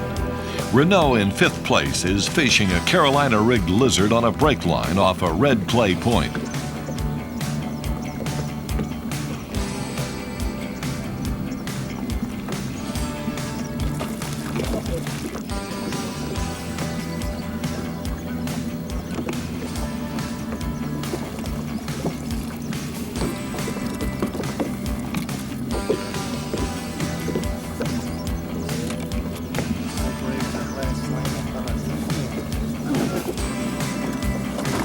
With bright sun, Mickey Bruce has switched from his early morning spinnerbait pattern to using a Carolina-rigged soft plastic lizard.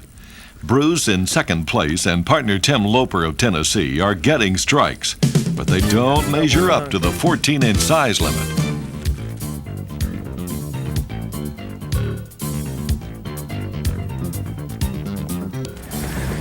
Steeper banks along the creek channel have been the key areas for Denny Brauer. The bass are still holding here, but not moving with the falling water, as have the fish on the flooded flat points.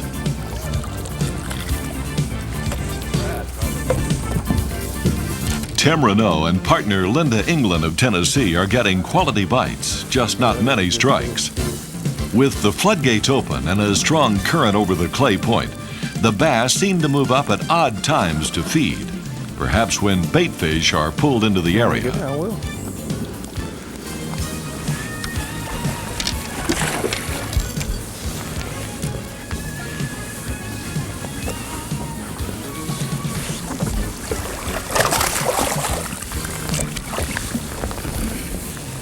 Good job. Denny Brauer is covering water, moving fast, pitching the 6-inch plastic lizard at any visible target. There doesn't seem to be any particular type cover the bass are holding around. Yeah.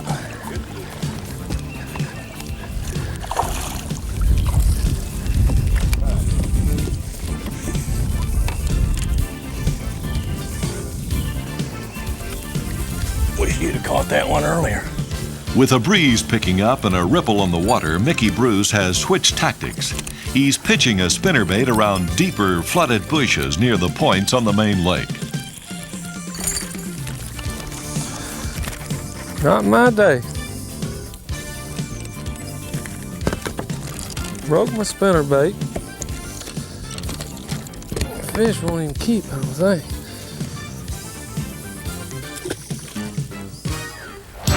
The plastic lizard Denny Brauer's fishing is rigged Texas style with a buried 4/0 hook, a special screw-type peg sinker on a 20-pound test trend line. With the water clearing, he's changed from 30-pound test.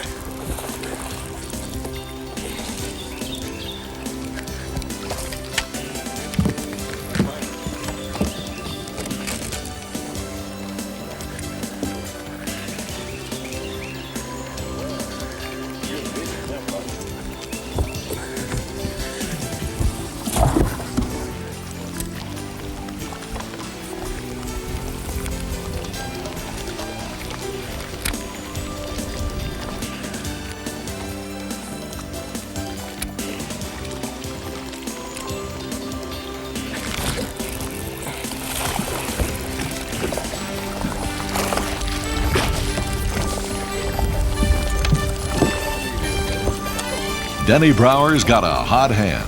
He's going to be tough to beat at the final weigh-in. Now, folks, here's the leader of the tournament, Denny Brauer, as of yesterday, with 33 pounds and 7 ounces. And here he's got to have how much to take the lead? All right, let's wait, we'll find out. 14 pounds, 13 ounces. I believe that will give him back the lead. Let's give a nice hand, folks. There's your winner. What did you do and what was your strategy? Tell us what happened. Well, I found one creek that just had a lot of fish in it in practice and just made my mind up to go in there and try to spend as much time as my partners would allow me. And I had 3 wonderful partners that allowed me to spend a lot of time in there. And I just picked them off one at a time, flipping and pitching a lizard around any type of wood I could find. And each day with the water dropping, there was fewer and fewer targets in the water, so it got a little tougher, and with the water clearing up and the bright sunshine, I got less bites every day. But yesterday I just caught 5 keepers, and today I managed to get 8 keepers. So. Wonderful story. Let's give a nice hand, folks. There's your winner right there. With a 3-day total of 48 pounds, 4 ounces, and 15 bass, Denny Brauer picks up the $35,000 top award. Mickey Bruce wins $23,000, 3 pounds, 14 ounces off the lead. And J.D. Knoll of Maryland finishes third to earn $21,000. Awards well earned and lessons learned about post-spawn bassin'.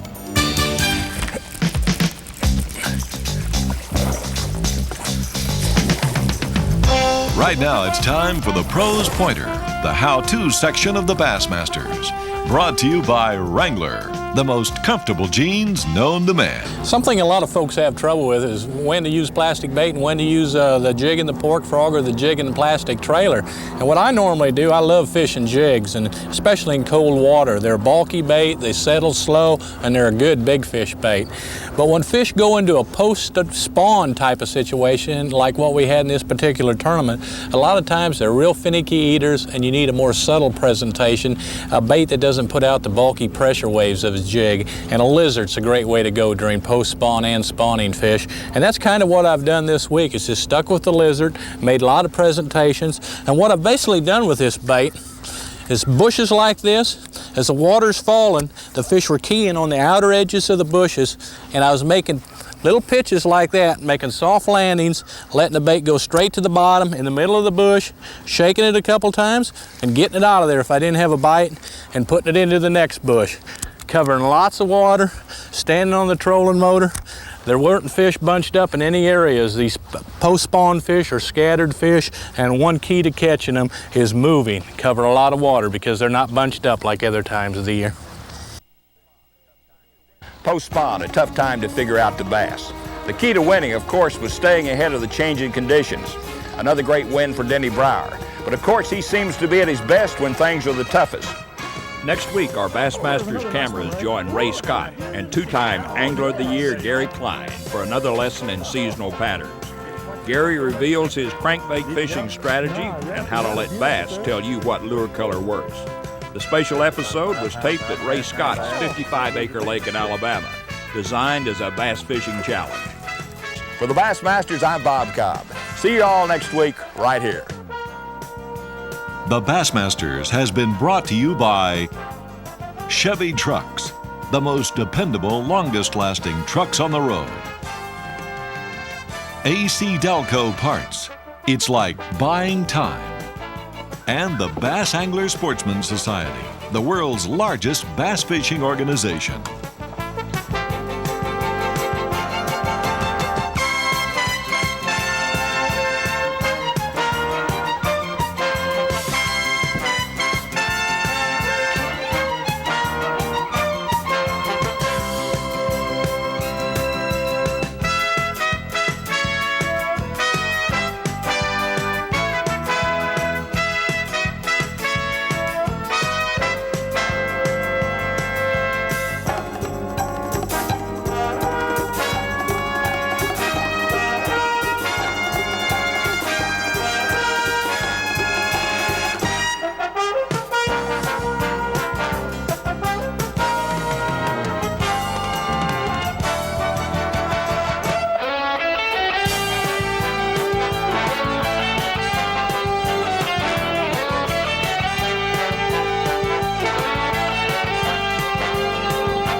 first ever Bassmaster Superstars Tournament. The legends of professional bass fishing, past and present, invited to Peoria, Illinois for a showcase of bass fishing heroes. For Bassmaster Tournament Trail fans, it's the All-Star Game, the Pro Bowl. Never in the 26-year history of pro bass fishing has such an elite field been launched. They're set to fish the Illinois River. 9-time Bass Angler of the Year Roland Martin, winner of 17 Bass Angler Sportsman Society titles.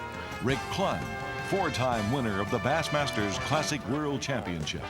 All-time B.A.S.S. money leader Larry Nixon, the first $1 million winner. Bassin Legends, Don Butler, the first member of B.A.S.S. and winner of the 1972 Classic. 2-time world champion Hank Parker, back in action for the first time since winning the 1989 Classic. Jimmy Houston, twice the Bass Angler of the Year, 13 Classics and still a competitor. Guido Hibden, back-to-back Angler of the Year, the 1988 World Champion, and a favorite here. And the young rising superstars, Kevin Van Dam, 1991 Rookie of the Year, in 1992 Angler of the Year. Gary Klein, Bass Angler of the Year for 1993 and 1989. He's tough. And Denny Brauer, 1993 Megabucks champ, former Angler of the Year and the hottest hand on the pro trail. He's double tough. What a field. 28 anglers and only former Bassmasters Classic World Champions, past Anglers of the Year, and winners of 1992-93 BASS events are eligible. The top performers, the Bassmasters Superstars. Stay tuned. We'll be right back with first round action. We'll find out how the Bassin Big Boys play for pay in Peoria.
Strand Fishing Lines. The proof is in the fishing. Legendary reputations don't happen overnight, and genuine integrity is hard-earned. Inside every Ranger is a vision Forrest Wood began more than a quarter century ago, a vision of total dedication to quality, where craftsmanship and a passion for excellence continually set the standards. A vision so powerful that today, building legends isn't just a goal, it's what we do. These are the big-name outboard motor oils, and this is TCW3 from Lubramatic. Lubramatic offers the same high-performance protection for your high-performance engine. It won't void your warranty, and it'll save you money, so you get considerably more.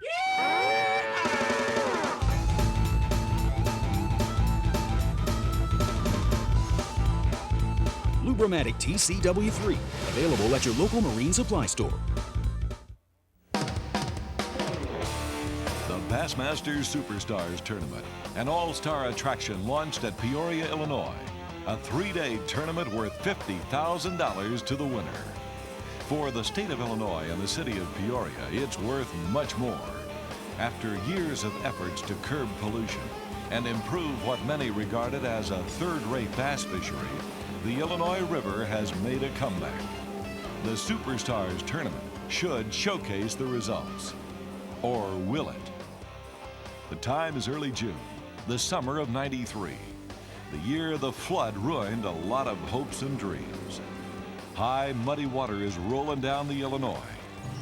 The upper Midwest is not yet a disaster area, but conditions are a disaster if you're trying to catch largemouth bass in this mess. The solution? Outrun the flood. Make the 84-mile boat trip south to the LaGrange Lock and Dam area, the downriver limits of the tournament waters. Today, rising water isn't all bad news. With higher water, access to backwater sloughs is opening up for determined anglers willing to jump a levee or use a push-pole to reach the promised land.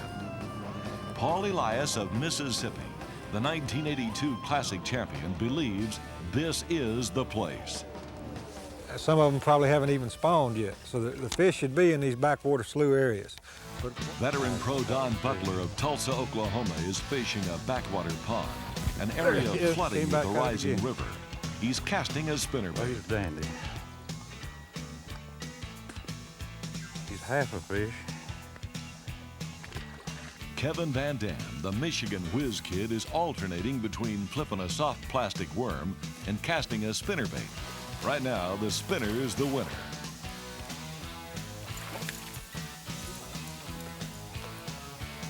And as expected, Hank Parker is banking on a spinnerbait bite. After winning the Classic in 1989 with a spinnerbug, Parker retired from active B.A.S.S. competition. But the Superstars invitation stirred the tournament fires. This old dog can still hunt. Gary Klein is locked in on a successful pattern.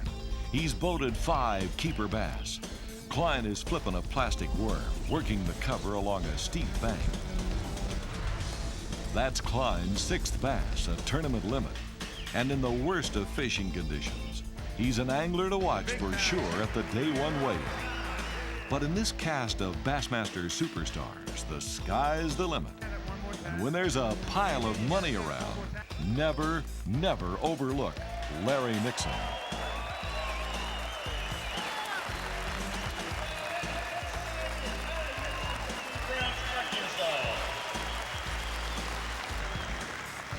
Larry, congratulations, man. What a way to start this thing. Thank you, Ray.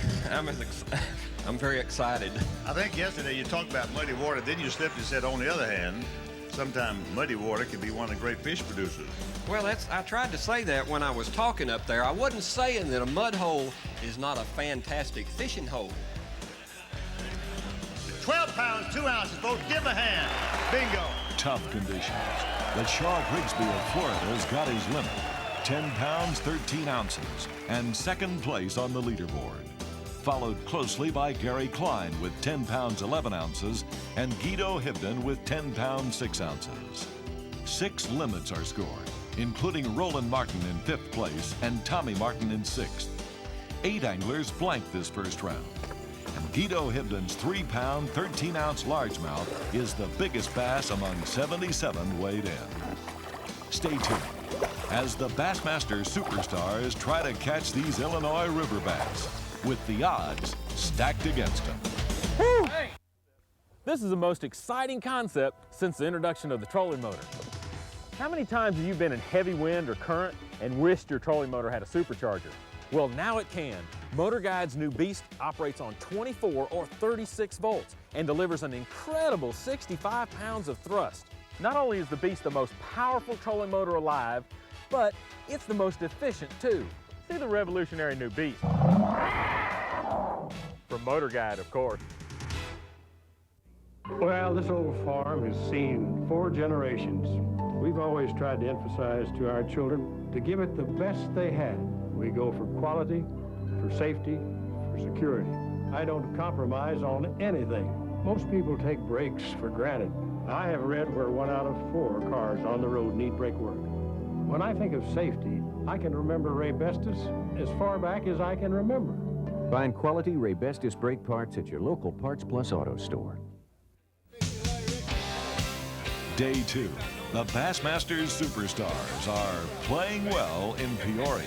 It's going to be a boon to fishing in this area, and it's always been good, but this is going to make it tremendous. But God, I hope and pray that we can get all the guys to come back again. Tournament leader Larry Nixon is optimistic. You know, the little area I found is it's very secluded, and with the water rising like it is, you know, as long as it don't come up over 2 foot in the area I'm fishing, I really don't think it's going to bother me. All-time Bassin great Roland Martin is confident. What I have is a little lake that's dumping over this levee, and with this high water that's coming down now, it's flushing the bass out of the lake, and it's creating this current coming over this levee. And as he predicted, Roland Martin is getting strikes this second morning. I'm doing this for you, Charlie. I normally wouldn't do this to the camera, but I figured I'd catch a limit if I missed it. And that is my limit. But yesterday's leader, Larry Nixon, is in trouble.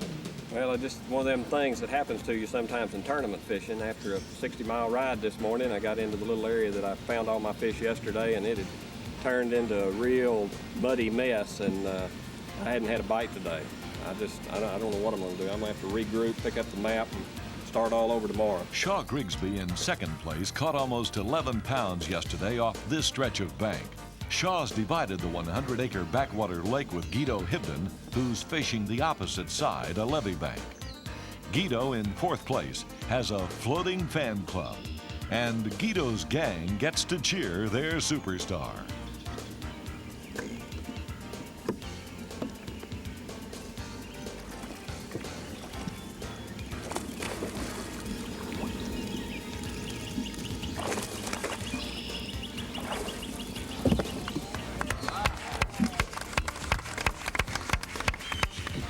Across the lake, Shaw Grigsby is sticking with his game plan. They're still biting a spinnerbait. Yesterday I caught them all on a Stanley 3/8 ounce spinnerbait, and today I'm going down the bank with the same bait, and I've had, I think I've caught like 6 fish, so I've caught the same amount of fish, but yesterday they were all keepers, and today I've had 3 non-keepers. Guido's back pitching a lucky strike craw along the levee. Yesterday, this was his key spot.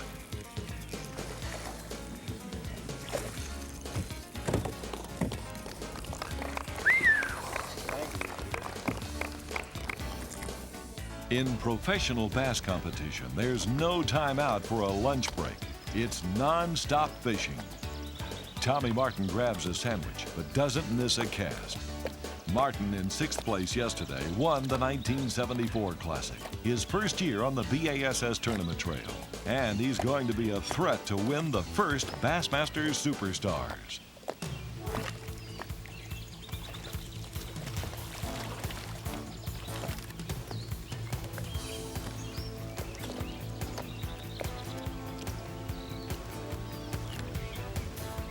The rising muddy water isn't Gary Klein's worry. He's got problems with fuzzballs from the cottonwood trees on his line and lure.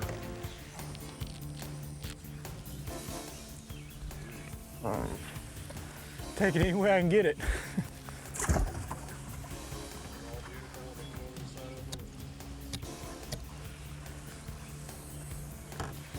Yeah, boy, I tell you, this is so frustrating. You get that stupid junk on your line every stinking flip. Now, I don't know about y'all, but I've never caught anything in my life with something on my lure. I've got to clean it off. Tommy Martin's pattern appears solid. He's pitching a half-ounce Stanley jig with a plastic crawfish trailer in flooded bushes in a backwater lake, the same area that turned up a 6-bass limit yesterday.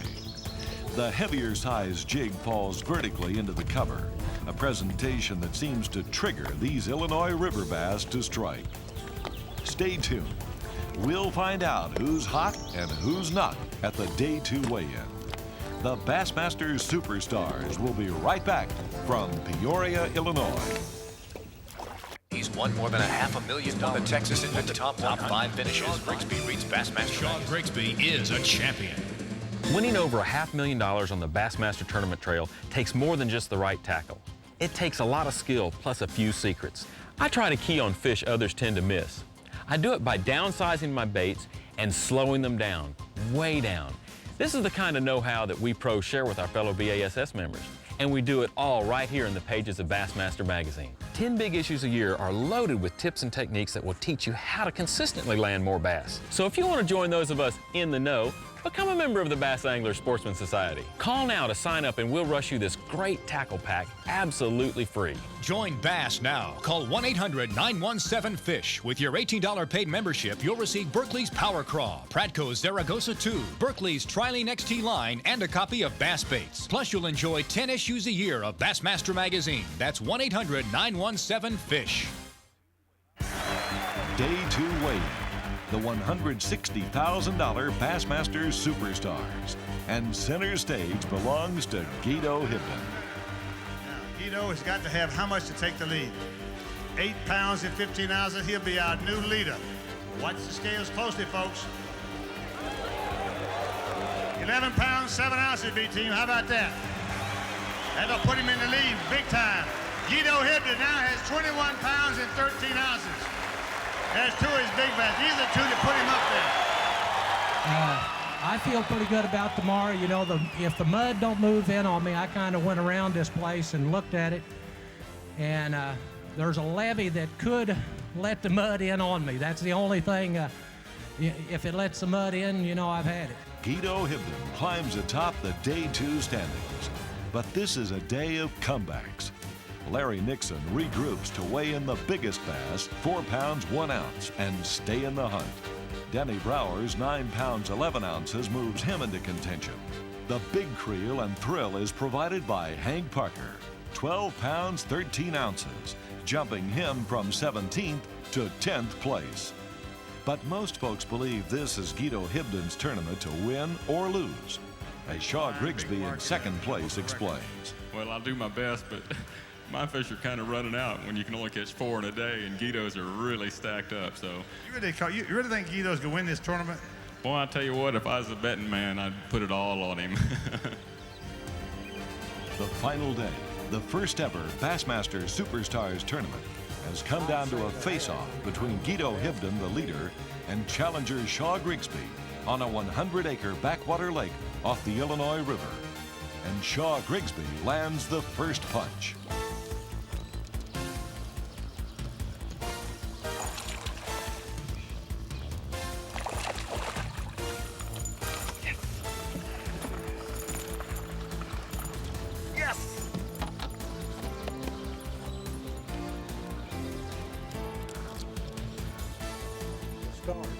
But Guido's worst nightmare is happening. I have no idea. I haven't had a bite yet. I think the water has just raised up so much that it scattered these fish out of here. That's not a problem in Shaw's case. The fish here are confined to the shoreline structure.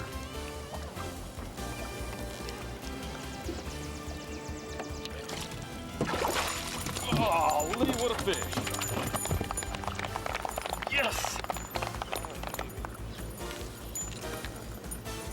Yes! Thank you, Lord. I know there's a lot of fish here somewhere. It's just a matter of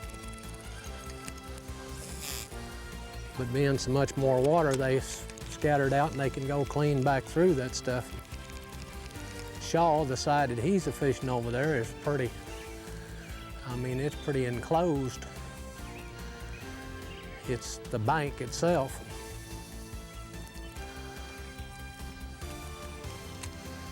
Getting a little cloud cover, he's throwing a spinnerbait, so he should be getting bit.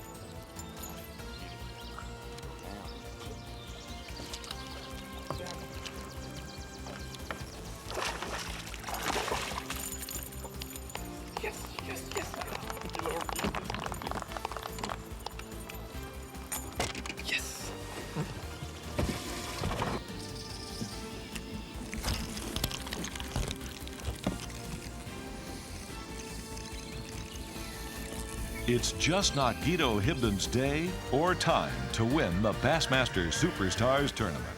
Oh, no, come on, this is a joke. You gotta be kidding. You're leading the tournament.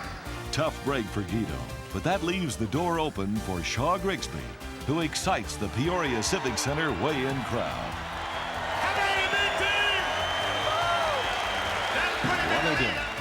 Shaw Grigsby takes the lead. But this day and tournament isn't over yet. Hank Parker is making another come-from-the-pack charge.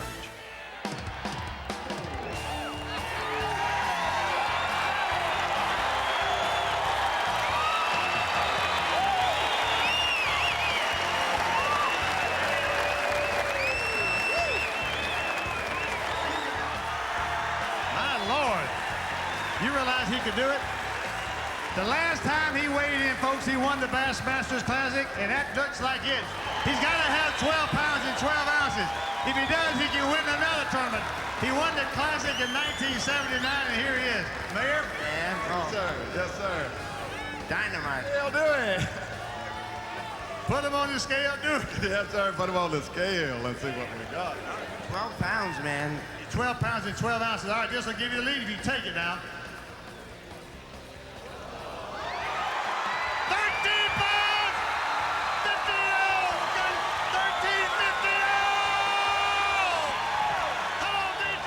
Unbelievable. From 10th place to take the lead. But this first ever Superstars isn't history just yet. Denny Brauer has a chance.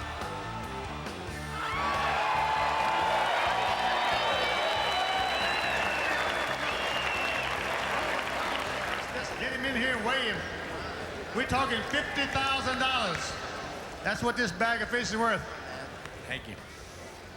Oh boy, Ray, this is gonna be close. Now you have it. Let me ask you a question. How many do you have? Got 6. All right, put them on the scale. You got to have 10, 14 to win. 11 pounds, 12 ounces, he's won it. What a finish, and what a season and career for Denny Brauer. Over $200,000 in winnings this year alone. Megabucks champion, winner of the Virginia Invitational, and now Bassmaster Superstars champion. Hank Parker finishes second, followed by Shaw Grigsby, Tommy Martin, and Randy Dearman. God sure has been good to me, Ray. What a year. My God.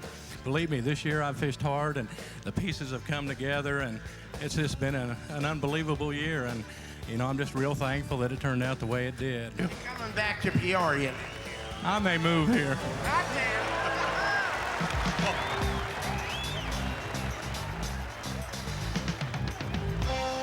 Right now, it's time for the Pros Pointer, the how-to section of the Bassmasters. Brought to you by Wrangler, the most comfortable jeans known to man. One of the major reasons bass take artificial lures is because they see them, sight.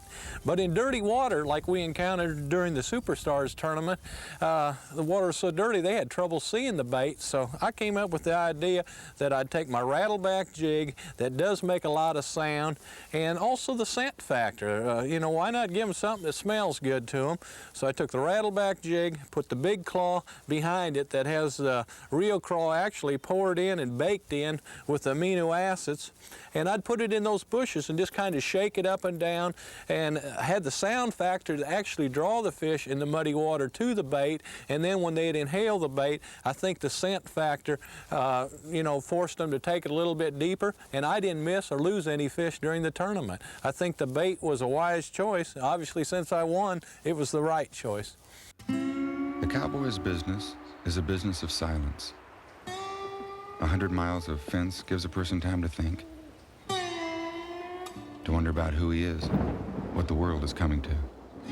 Talk to a cowboy long enough and you'll get an opinion on everything. That's because he's had time to think about everything. Yeah, at Wrangler, we know cowboys. Our genes were invented by them. That's why the West is in us. Wrangler, the Western original.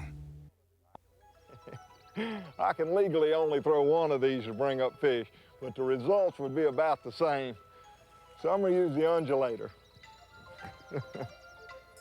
See what I mean? The undulator's not just another spinnerbait, it's a blade bait. The blade's divided into 3 parts, which wave up and down, to and fro.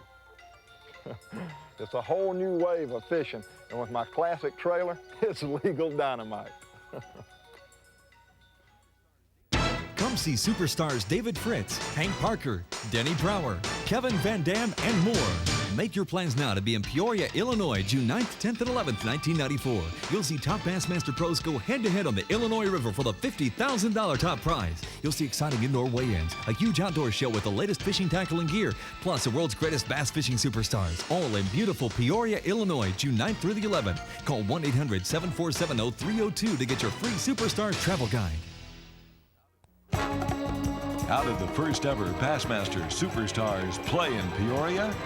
First class all the way. So make your plans now for Superstars 2, scheduled June 9th through 11th this summer in Peoria, Illinois.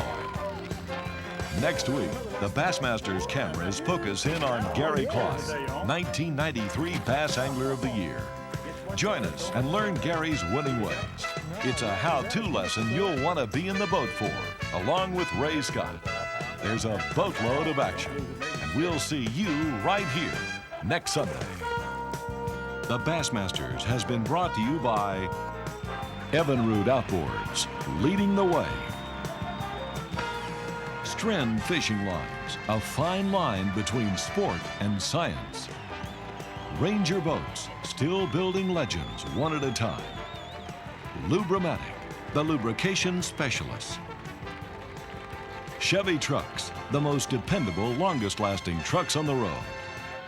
Motor Guide, the choice of serious fishermen. Parts Plus, America's family of auto parts stores. Man's Bait Company, the Undulator, it's dynamite.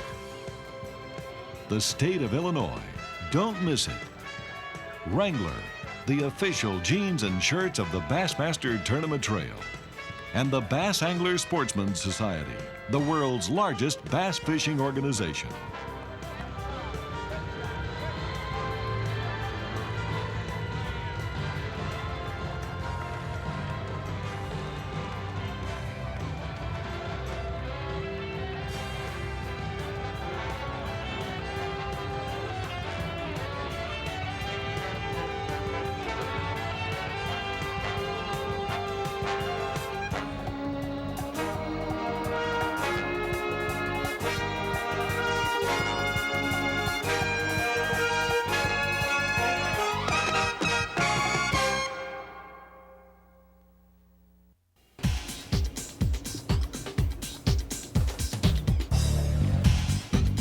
Now, learn the bass catching techniques of the Bassmaster Tournament Trail Pros. Coming next on The Bassmasters, right here on TNN Outdoors.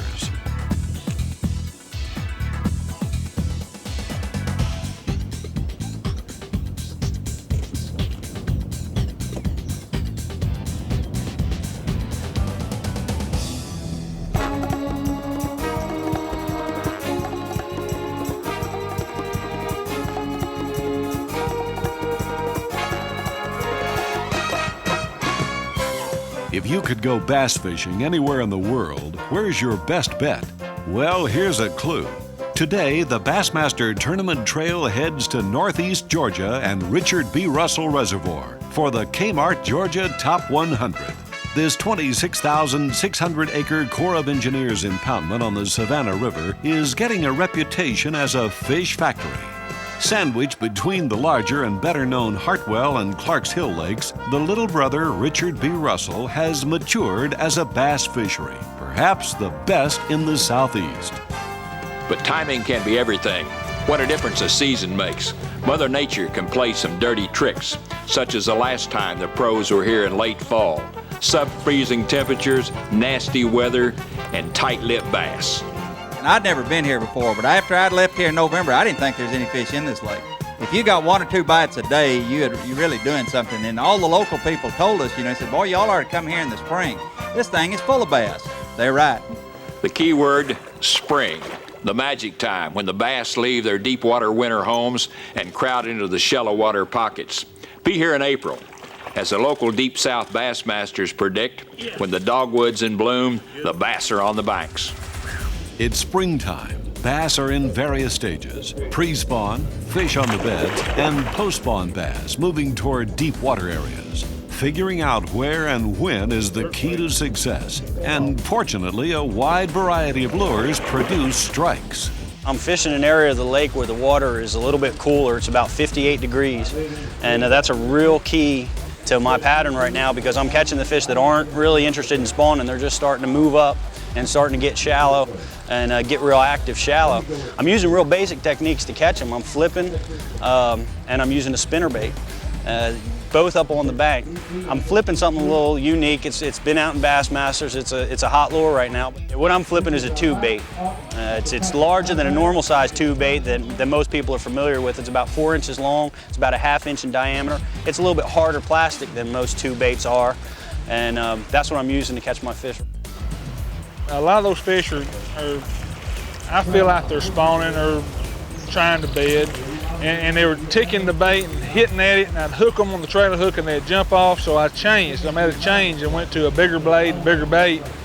The fish are basically doing 3 different things. A lot of the guys, as you're seeing, are running to the backs of pockets, and they're fishing for the fish that are actually in the spawning process, and some of them are still guarding fry back there that are just finishing up, and there's probably some fish moving up to spawn right now with the full moon coming in. But the fish I've basically been keying on today and the last 2 days have been the post-spawn fish that have pulled out. So which pattern do you favor? Catch them pre-spawn? Catch them off the beds, or go for the post-spawn fish? Stay tuned to find out the winning pattern. I'm Bob Cobb. The Bassmasters will be right back from the granite capital of the world, Elberton, Georgia, with the Kmart Georgia Top 100 Tournament.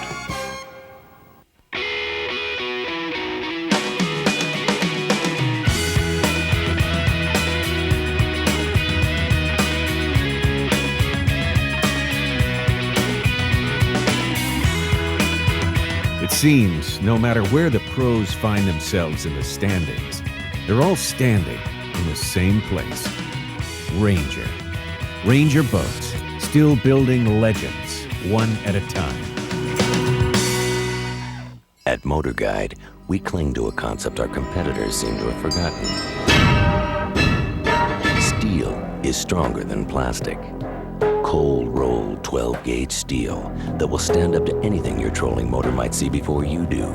Steel that won't bend or flex when you crank 107 pounds of thrust against it. Men of steel, nerves of steel, shafts of steel, not plastic. Motor Guide, take on the world.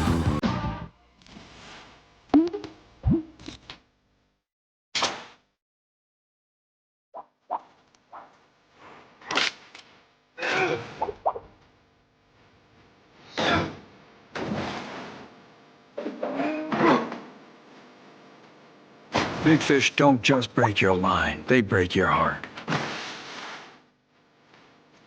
That's why more fishermen trust Trilene, America's strongest monofilament. When it's time to find the big one, do what these guys do. Trust Raytheon, the world's leader in marine electronics. Whether it's bass, walleye, catfish, or crappie, your edge is Raytheon technology. More power, more pixels, and more performance, all in an easy-to-use package that gives you more for your money. Ask for Raytheon at your sporting goods store, then set your sights on more fish. If they're there, Raytheon will find them. Richard B. Russell State Park, launch point for the $316,000 Kmart Bassmaster Georgia Top 100. The best pros on the B.A.S.S. tournament trail paired with amateur partners. The winner nets $75,000 in cash and awards, including a fully rigged Ranger bass boat. The fishing conditions? Perfect. Until last night. The lake level is rising following heavy downpours.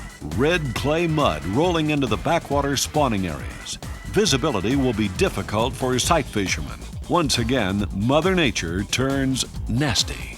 A favorite springtime lure on Lake Russell is a trick worm. It's also called a floating worm. Rigged Texas style with a weedless hook and a swivel, tied a foot or so ahead. The lure is twitched and slowly sinks. The action is the trigger. Nothing in nature resembles the bright yellow or glow orange colors. But bass strike it, as Georgia pro Cliff Kraft shows us here with this acrobatic 4-pound largemouth. The rising lake level, coming up more than a foot overnight, presents a problem, as Mark Davis explains. A lot of these fish, the bigger fish, they're established in their little bedding areas right now. And now that the lake has come up, there may be new fish move up with that water, but I feel like the big fish that are already established in these pockets are gonna stay put where they're at. So that means I'm gonna have to slow my worm down, let it go even deeper. Mark's changing up between a spinnerbait and the floating worm. A heavier leader line is a key to the worm rig. I'm fishing on a 10-pound super silver thread line, rigged on a spinning rod, a medium heavy spinning rod, and I've got I use a heavy line and I make a little leader out of a heavy line, about 15-pound test or 14-pound test. With 10-pound test, if you hook a big fish, like a 5-6-pound fish, and he has the worm down deep in his throat and way down in his mouth, I like that little piece of, right there, maybe you could see it, of that heavier line for that leader. And I've had a lot of big fish in the past saw me off by fighting, and they'll saw that 10-pound test line in two. But with that little bit of leader down there, it's a little insurance. On that fish is exactly what we were talking about. The lake's coming up, and that fish was in this little indention right there, a little bedding area. And you see how far out off the bank it was when I got the strike. Normally with a floating worm, you know, you're catching them up there shallow. I'm having to let the worm go down, and it's a hard way to fish. You got to have a lot of patience to let that worm go down, go down, go down. You don't see the strike. All you do, you feel a little bit of weight, you check it, and then you got it. The good thing about the floating worm and fishing it that way is when a good bass, once he ever picks it up, he's not going to spit it out. And he'll swim with it long enough for you to figure out what's going on, but it's kind of tricky. And I probably caught that fish 7 foot deep.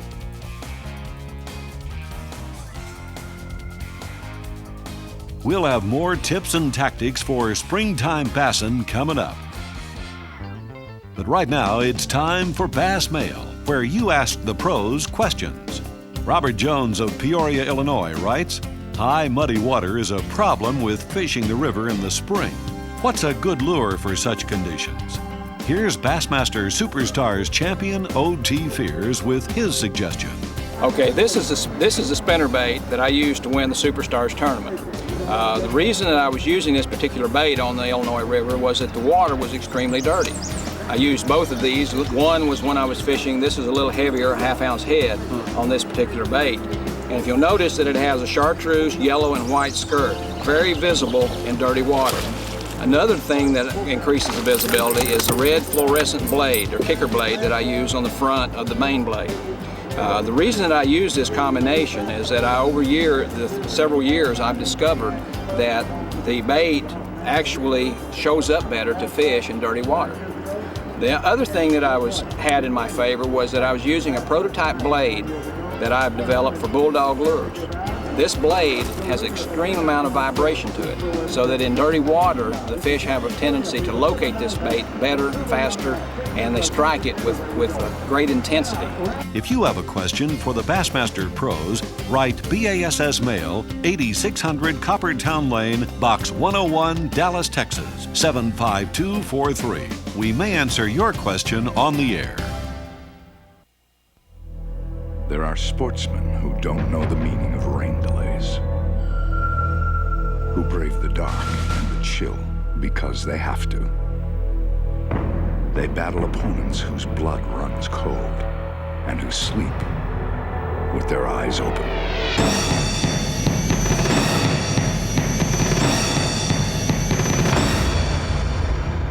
At Quantum, fishing is a contact sport.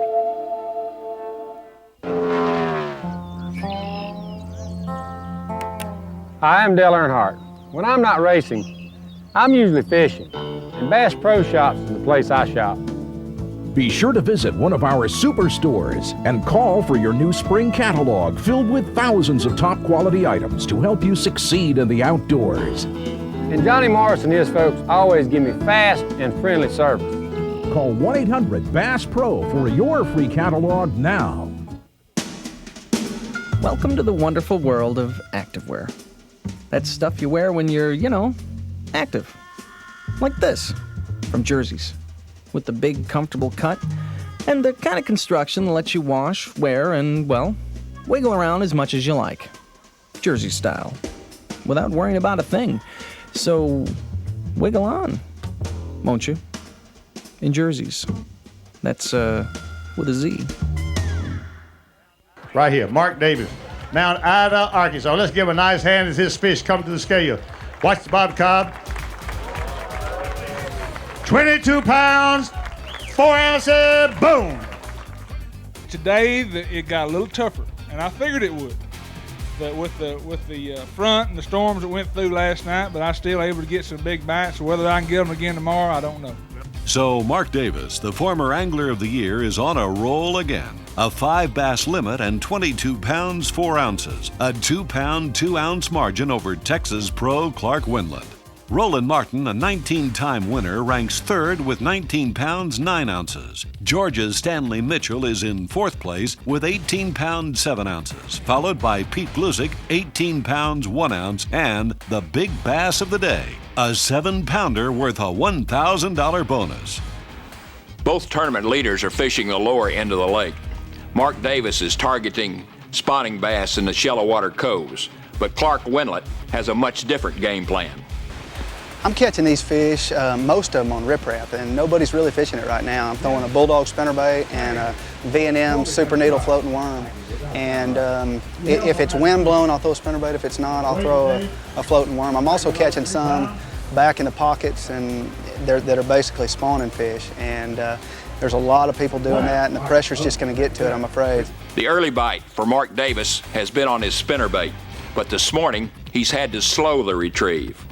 I've been, it's changed. I was reeling the thing real high and the water was a lot clearer and it'd come up after it. But now yesterday, the water got stained up from the wind and the rain and all, and you had to more or less slow roll it, especially to catch the bigger fish. You catch the small fish still reeling it up high, but the bigger fish, they want it kind of crawling through that outside edge of those weeds.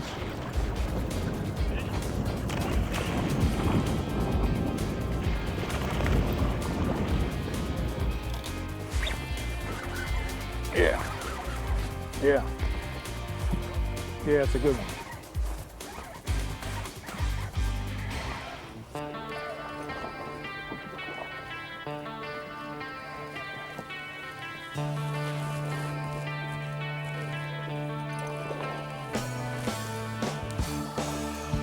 Thank you, sir.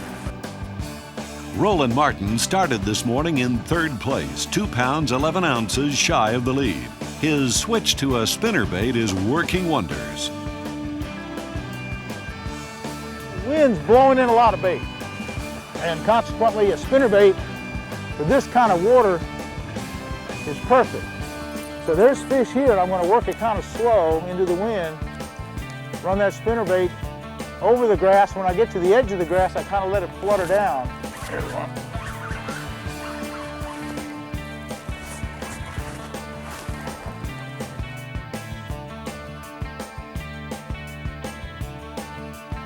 It's at least my third keeper, a little 1.5 pound, 2 pound fish.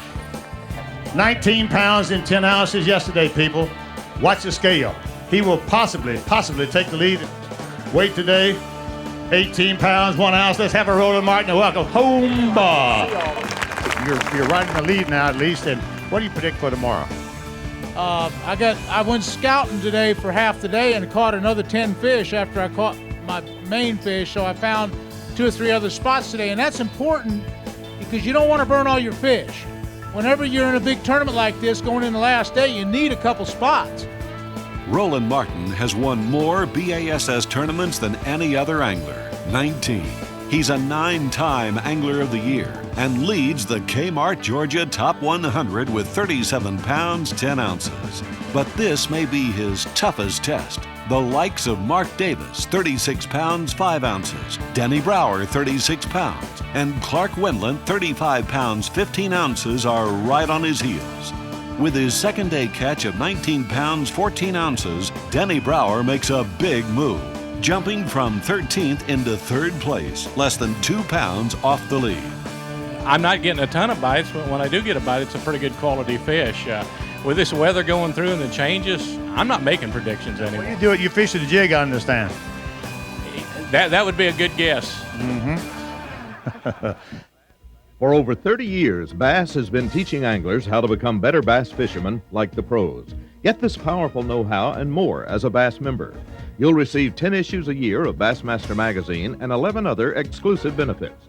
Call now and I'll send you this free tackle pack, Hank Parker's Vampire Lure, Berkeley's Power Craw and Trilene Line, and the Winning Secrets of the Bass Pros book. Join now at the special anniversary rate of only $1.25 a month. Call 1-800-501-6334.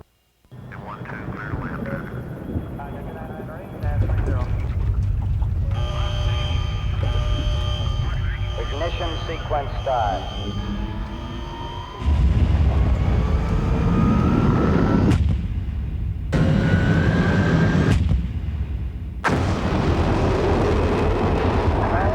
For 41 years, this secret lake is where engines have earned the right to be called Mercury. Welcome to Lake X. No matter what make or horsepower outboard you own, it's important to use a premium 2-cycle oil in order to protect your engine warranty. Pennzoil Marine Premium Plus 2-cycle oil is specially formulated not only to meet, but also exceed your engine manufacturer's requirements. So ask your favorite retailer for Pennzoil Premium Plus 2-cycle oil and protect that valuable outboard warranty. Day 3, the final round. Another change in conditions. Bright skies, calm, no wind. Not exactly what Roland Martin would like. It's just perfect. Windy conditions, it's just perfect for the spinnerbait bite. Plus, there's plenty of shad in that shallow water. You get a little bit discolored in those pockets where the wind's blowing in, and you'll see shad busting in almost every single pocket where the wind's blowing in, if you're in the right little pocket. So I look for those shad. When I see those shad, of course, I really concentrate on fishing that area. The lack of wind has definitely changed Clark Wendland's pattern. Well, the key to the way I was catching was a spinnerbait on these rocks, and the herring were spawning, and that wind seemed to somewhat key it, and you know, I have been getting a whole bunch of those little herring and shad following my bait in, and I haven't seen but a couple do it today. Mark Davis has changed his tactics too, from a spinnerbait to a bomber long A jerkbait. I changed it because the wind went down and the sun's out real bright. And it's just not a good day for a spinnerbait. I feel like the fish are still there, and that's usually the next lure I go to is a jerkbait.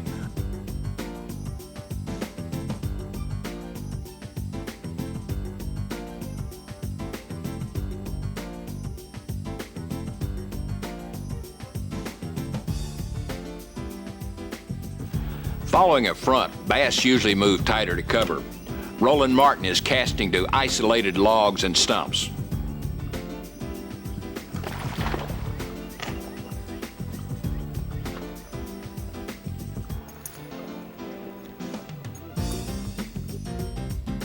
There's one.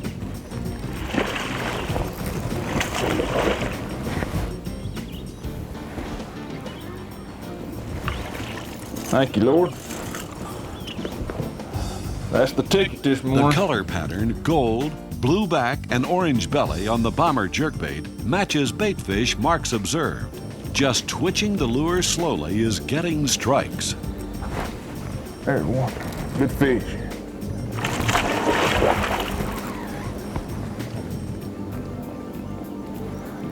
Old jerkbait. Don't you come off.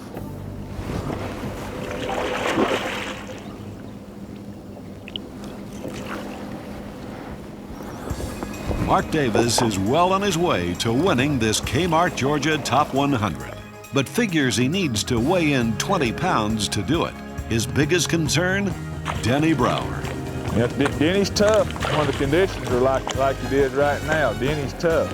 He can scramble around and run and hit a little deal here and a little spot there and figure out a little bitty pattern and work it into a big stringer sometimes.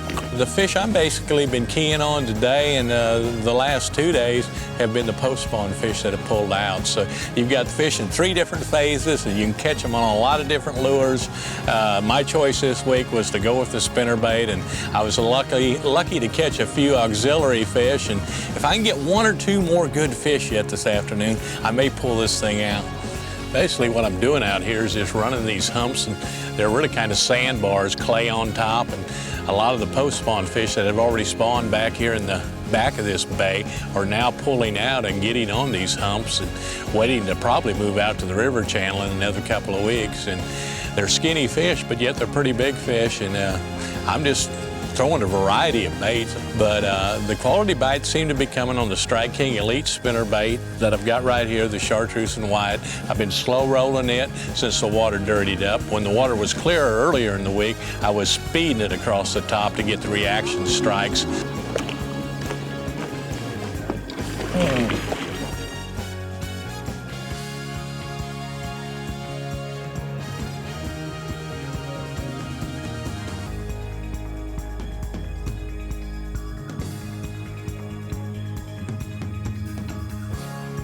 Denny's in 3rd place from Camden, Missouri. He needs what? He needs 14-14 to take the lead. Denny Brauer. Folks, he's former Angler of the Year. Hit it. Boom. 14-4 to take the lead. He's done it, folks. He is our new leader. 17 pounds, 4 ounces. Boom. All right, hold up a couple. Let's look at these fish. Let me hold up one of the mediocre ones. That is fantastic fish flesh. Man. I got to tell you, you pulled the rabbit out of the hat. Boy, Ray, it was really a hard day. I never had a bite till 9 o'clock, and I had one area that I've been catching some big fish out of, and I just kind of kept plugging around, and I'd run and try something else and come back. And I've been using like 4 different lures. I've caught 1 fish all week flipping, and I caught him today, and that was that big fish. So 1 big bite on his trademark Strike King jig makes the difference in winning or not. Denny Brauer, the champion of the Kmart, Georgia Top 100, with a 3-day total of 53 pounds, 4 ounces. Mark Davis with 50 pounds, 13 ounces is the runner-up, followed by Florida's Carol Haygood, Kentucky's Mike Otten in 4th place, and Clark Wendlandt and Roland Martin tied for 5th. In the amateur division, Joel Etheridge takes home the $22,000 fully rigged Ranger bass boat with a catch of 32 pounds, 7 ounces, a margin of 7 ounces over Sam Osborne. Right now, it's time for the Pros Pointer, the tournament champion's winning tip, brought to you by Wrangler Rugged Wear, geared for the outdoors. Over the years, I've specialized primarily with the Strike King Pro Model jig. But this particular tournament, we had fish that had already spawned, some spawning, some moving into spawn. And I kind of decided to fish the post-spawn fish that were out on the bars that had already finished up and moved out. And I went out and slow rolled the Strike King spinnerbait over them clay bars that some of these fish were sitting on. When the water was clear, I'd reel it real fast to get the reaction strike from the fish. And when the water dirtied up with all the wind, then I slow rolled it a little bit. But that was the key bait this week. And that's something you anglers need to keep in mind. When your pet technique doesn't work, you need to become a little bit more versatile. That's what you got all them lures in your tackle box for. Don't be afraid to use them. Wrangler, the perfect jean for your 10-year-old son and your 10-year-old husband. Wrangler, real comfortable jeans. Pine Lake, 3 friends, 3 pair of Wrangler jeans. Everybody's comfortable, even the fish. Wrangler, real comfortable jeans. Next week, the Bassmaster Tournament Trail returns to Central Florida, the Kissimmee Chain, and Lake Toho. There's big bucks and big bass on the line. Follow the action in the Kmart Bassmaster Top 150 right here on TNN Outdoors. And catch up on all the Bassmaster Tournament Trail news on the web. The address, www.bassmaster.com. Check out the current standings. Keep up as the B.A.S.S. pros qualify for the Bassmasters Classic World Finals. For the Bassmasters, I'm Bob Cobb. See you all next time. The Bassmasters has been brought to you by Ranger Boats, Motor Guide, Berkeley, Raytheon, Chevy Trucks, Quantum, Bass Pro Shops, Jersey's Activewear, Mercury Outboards, Pennzoil, Wrangler Rugged Wear, the Bass Angler Sportsman Society,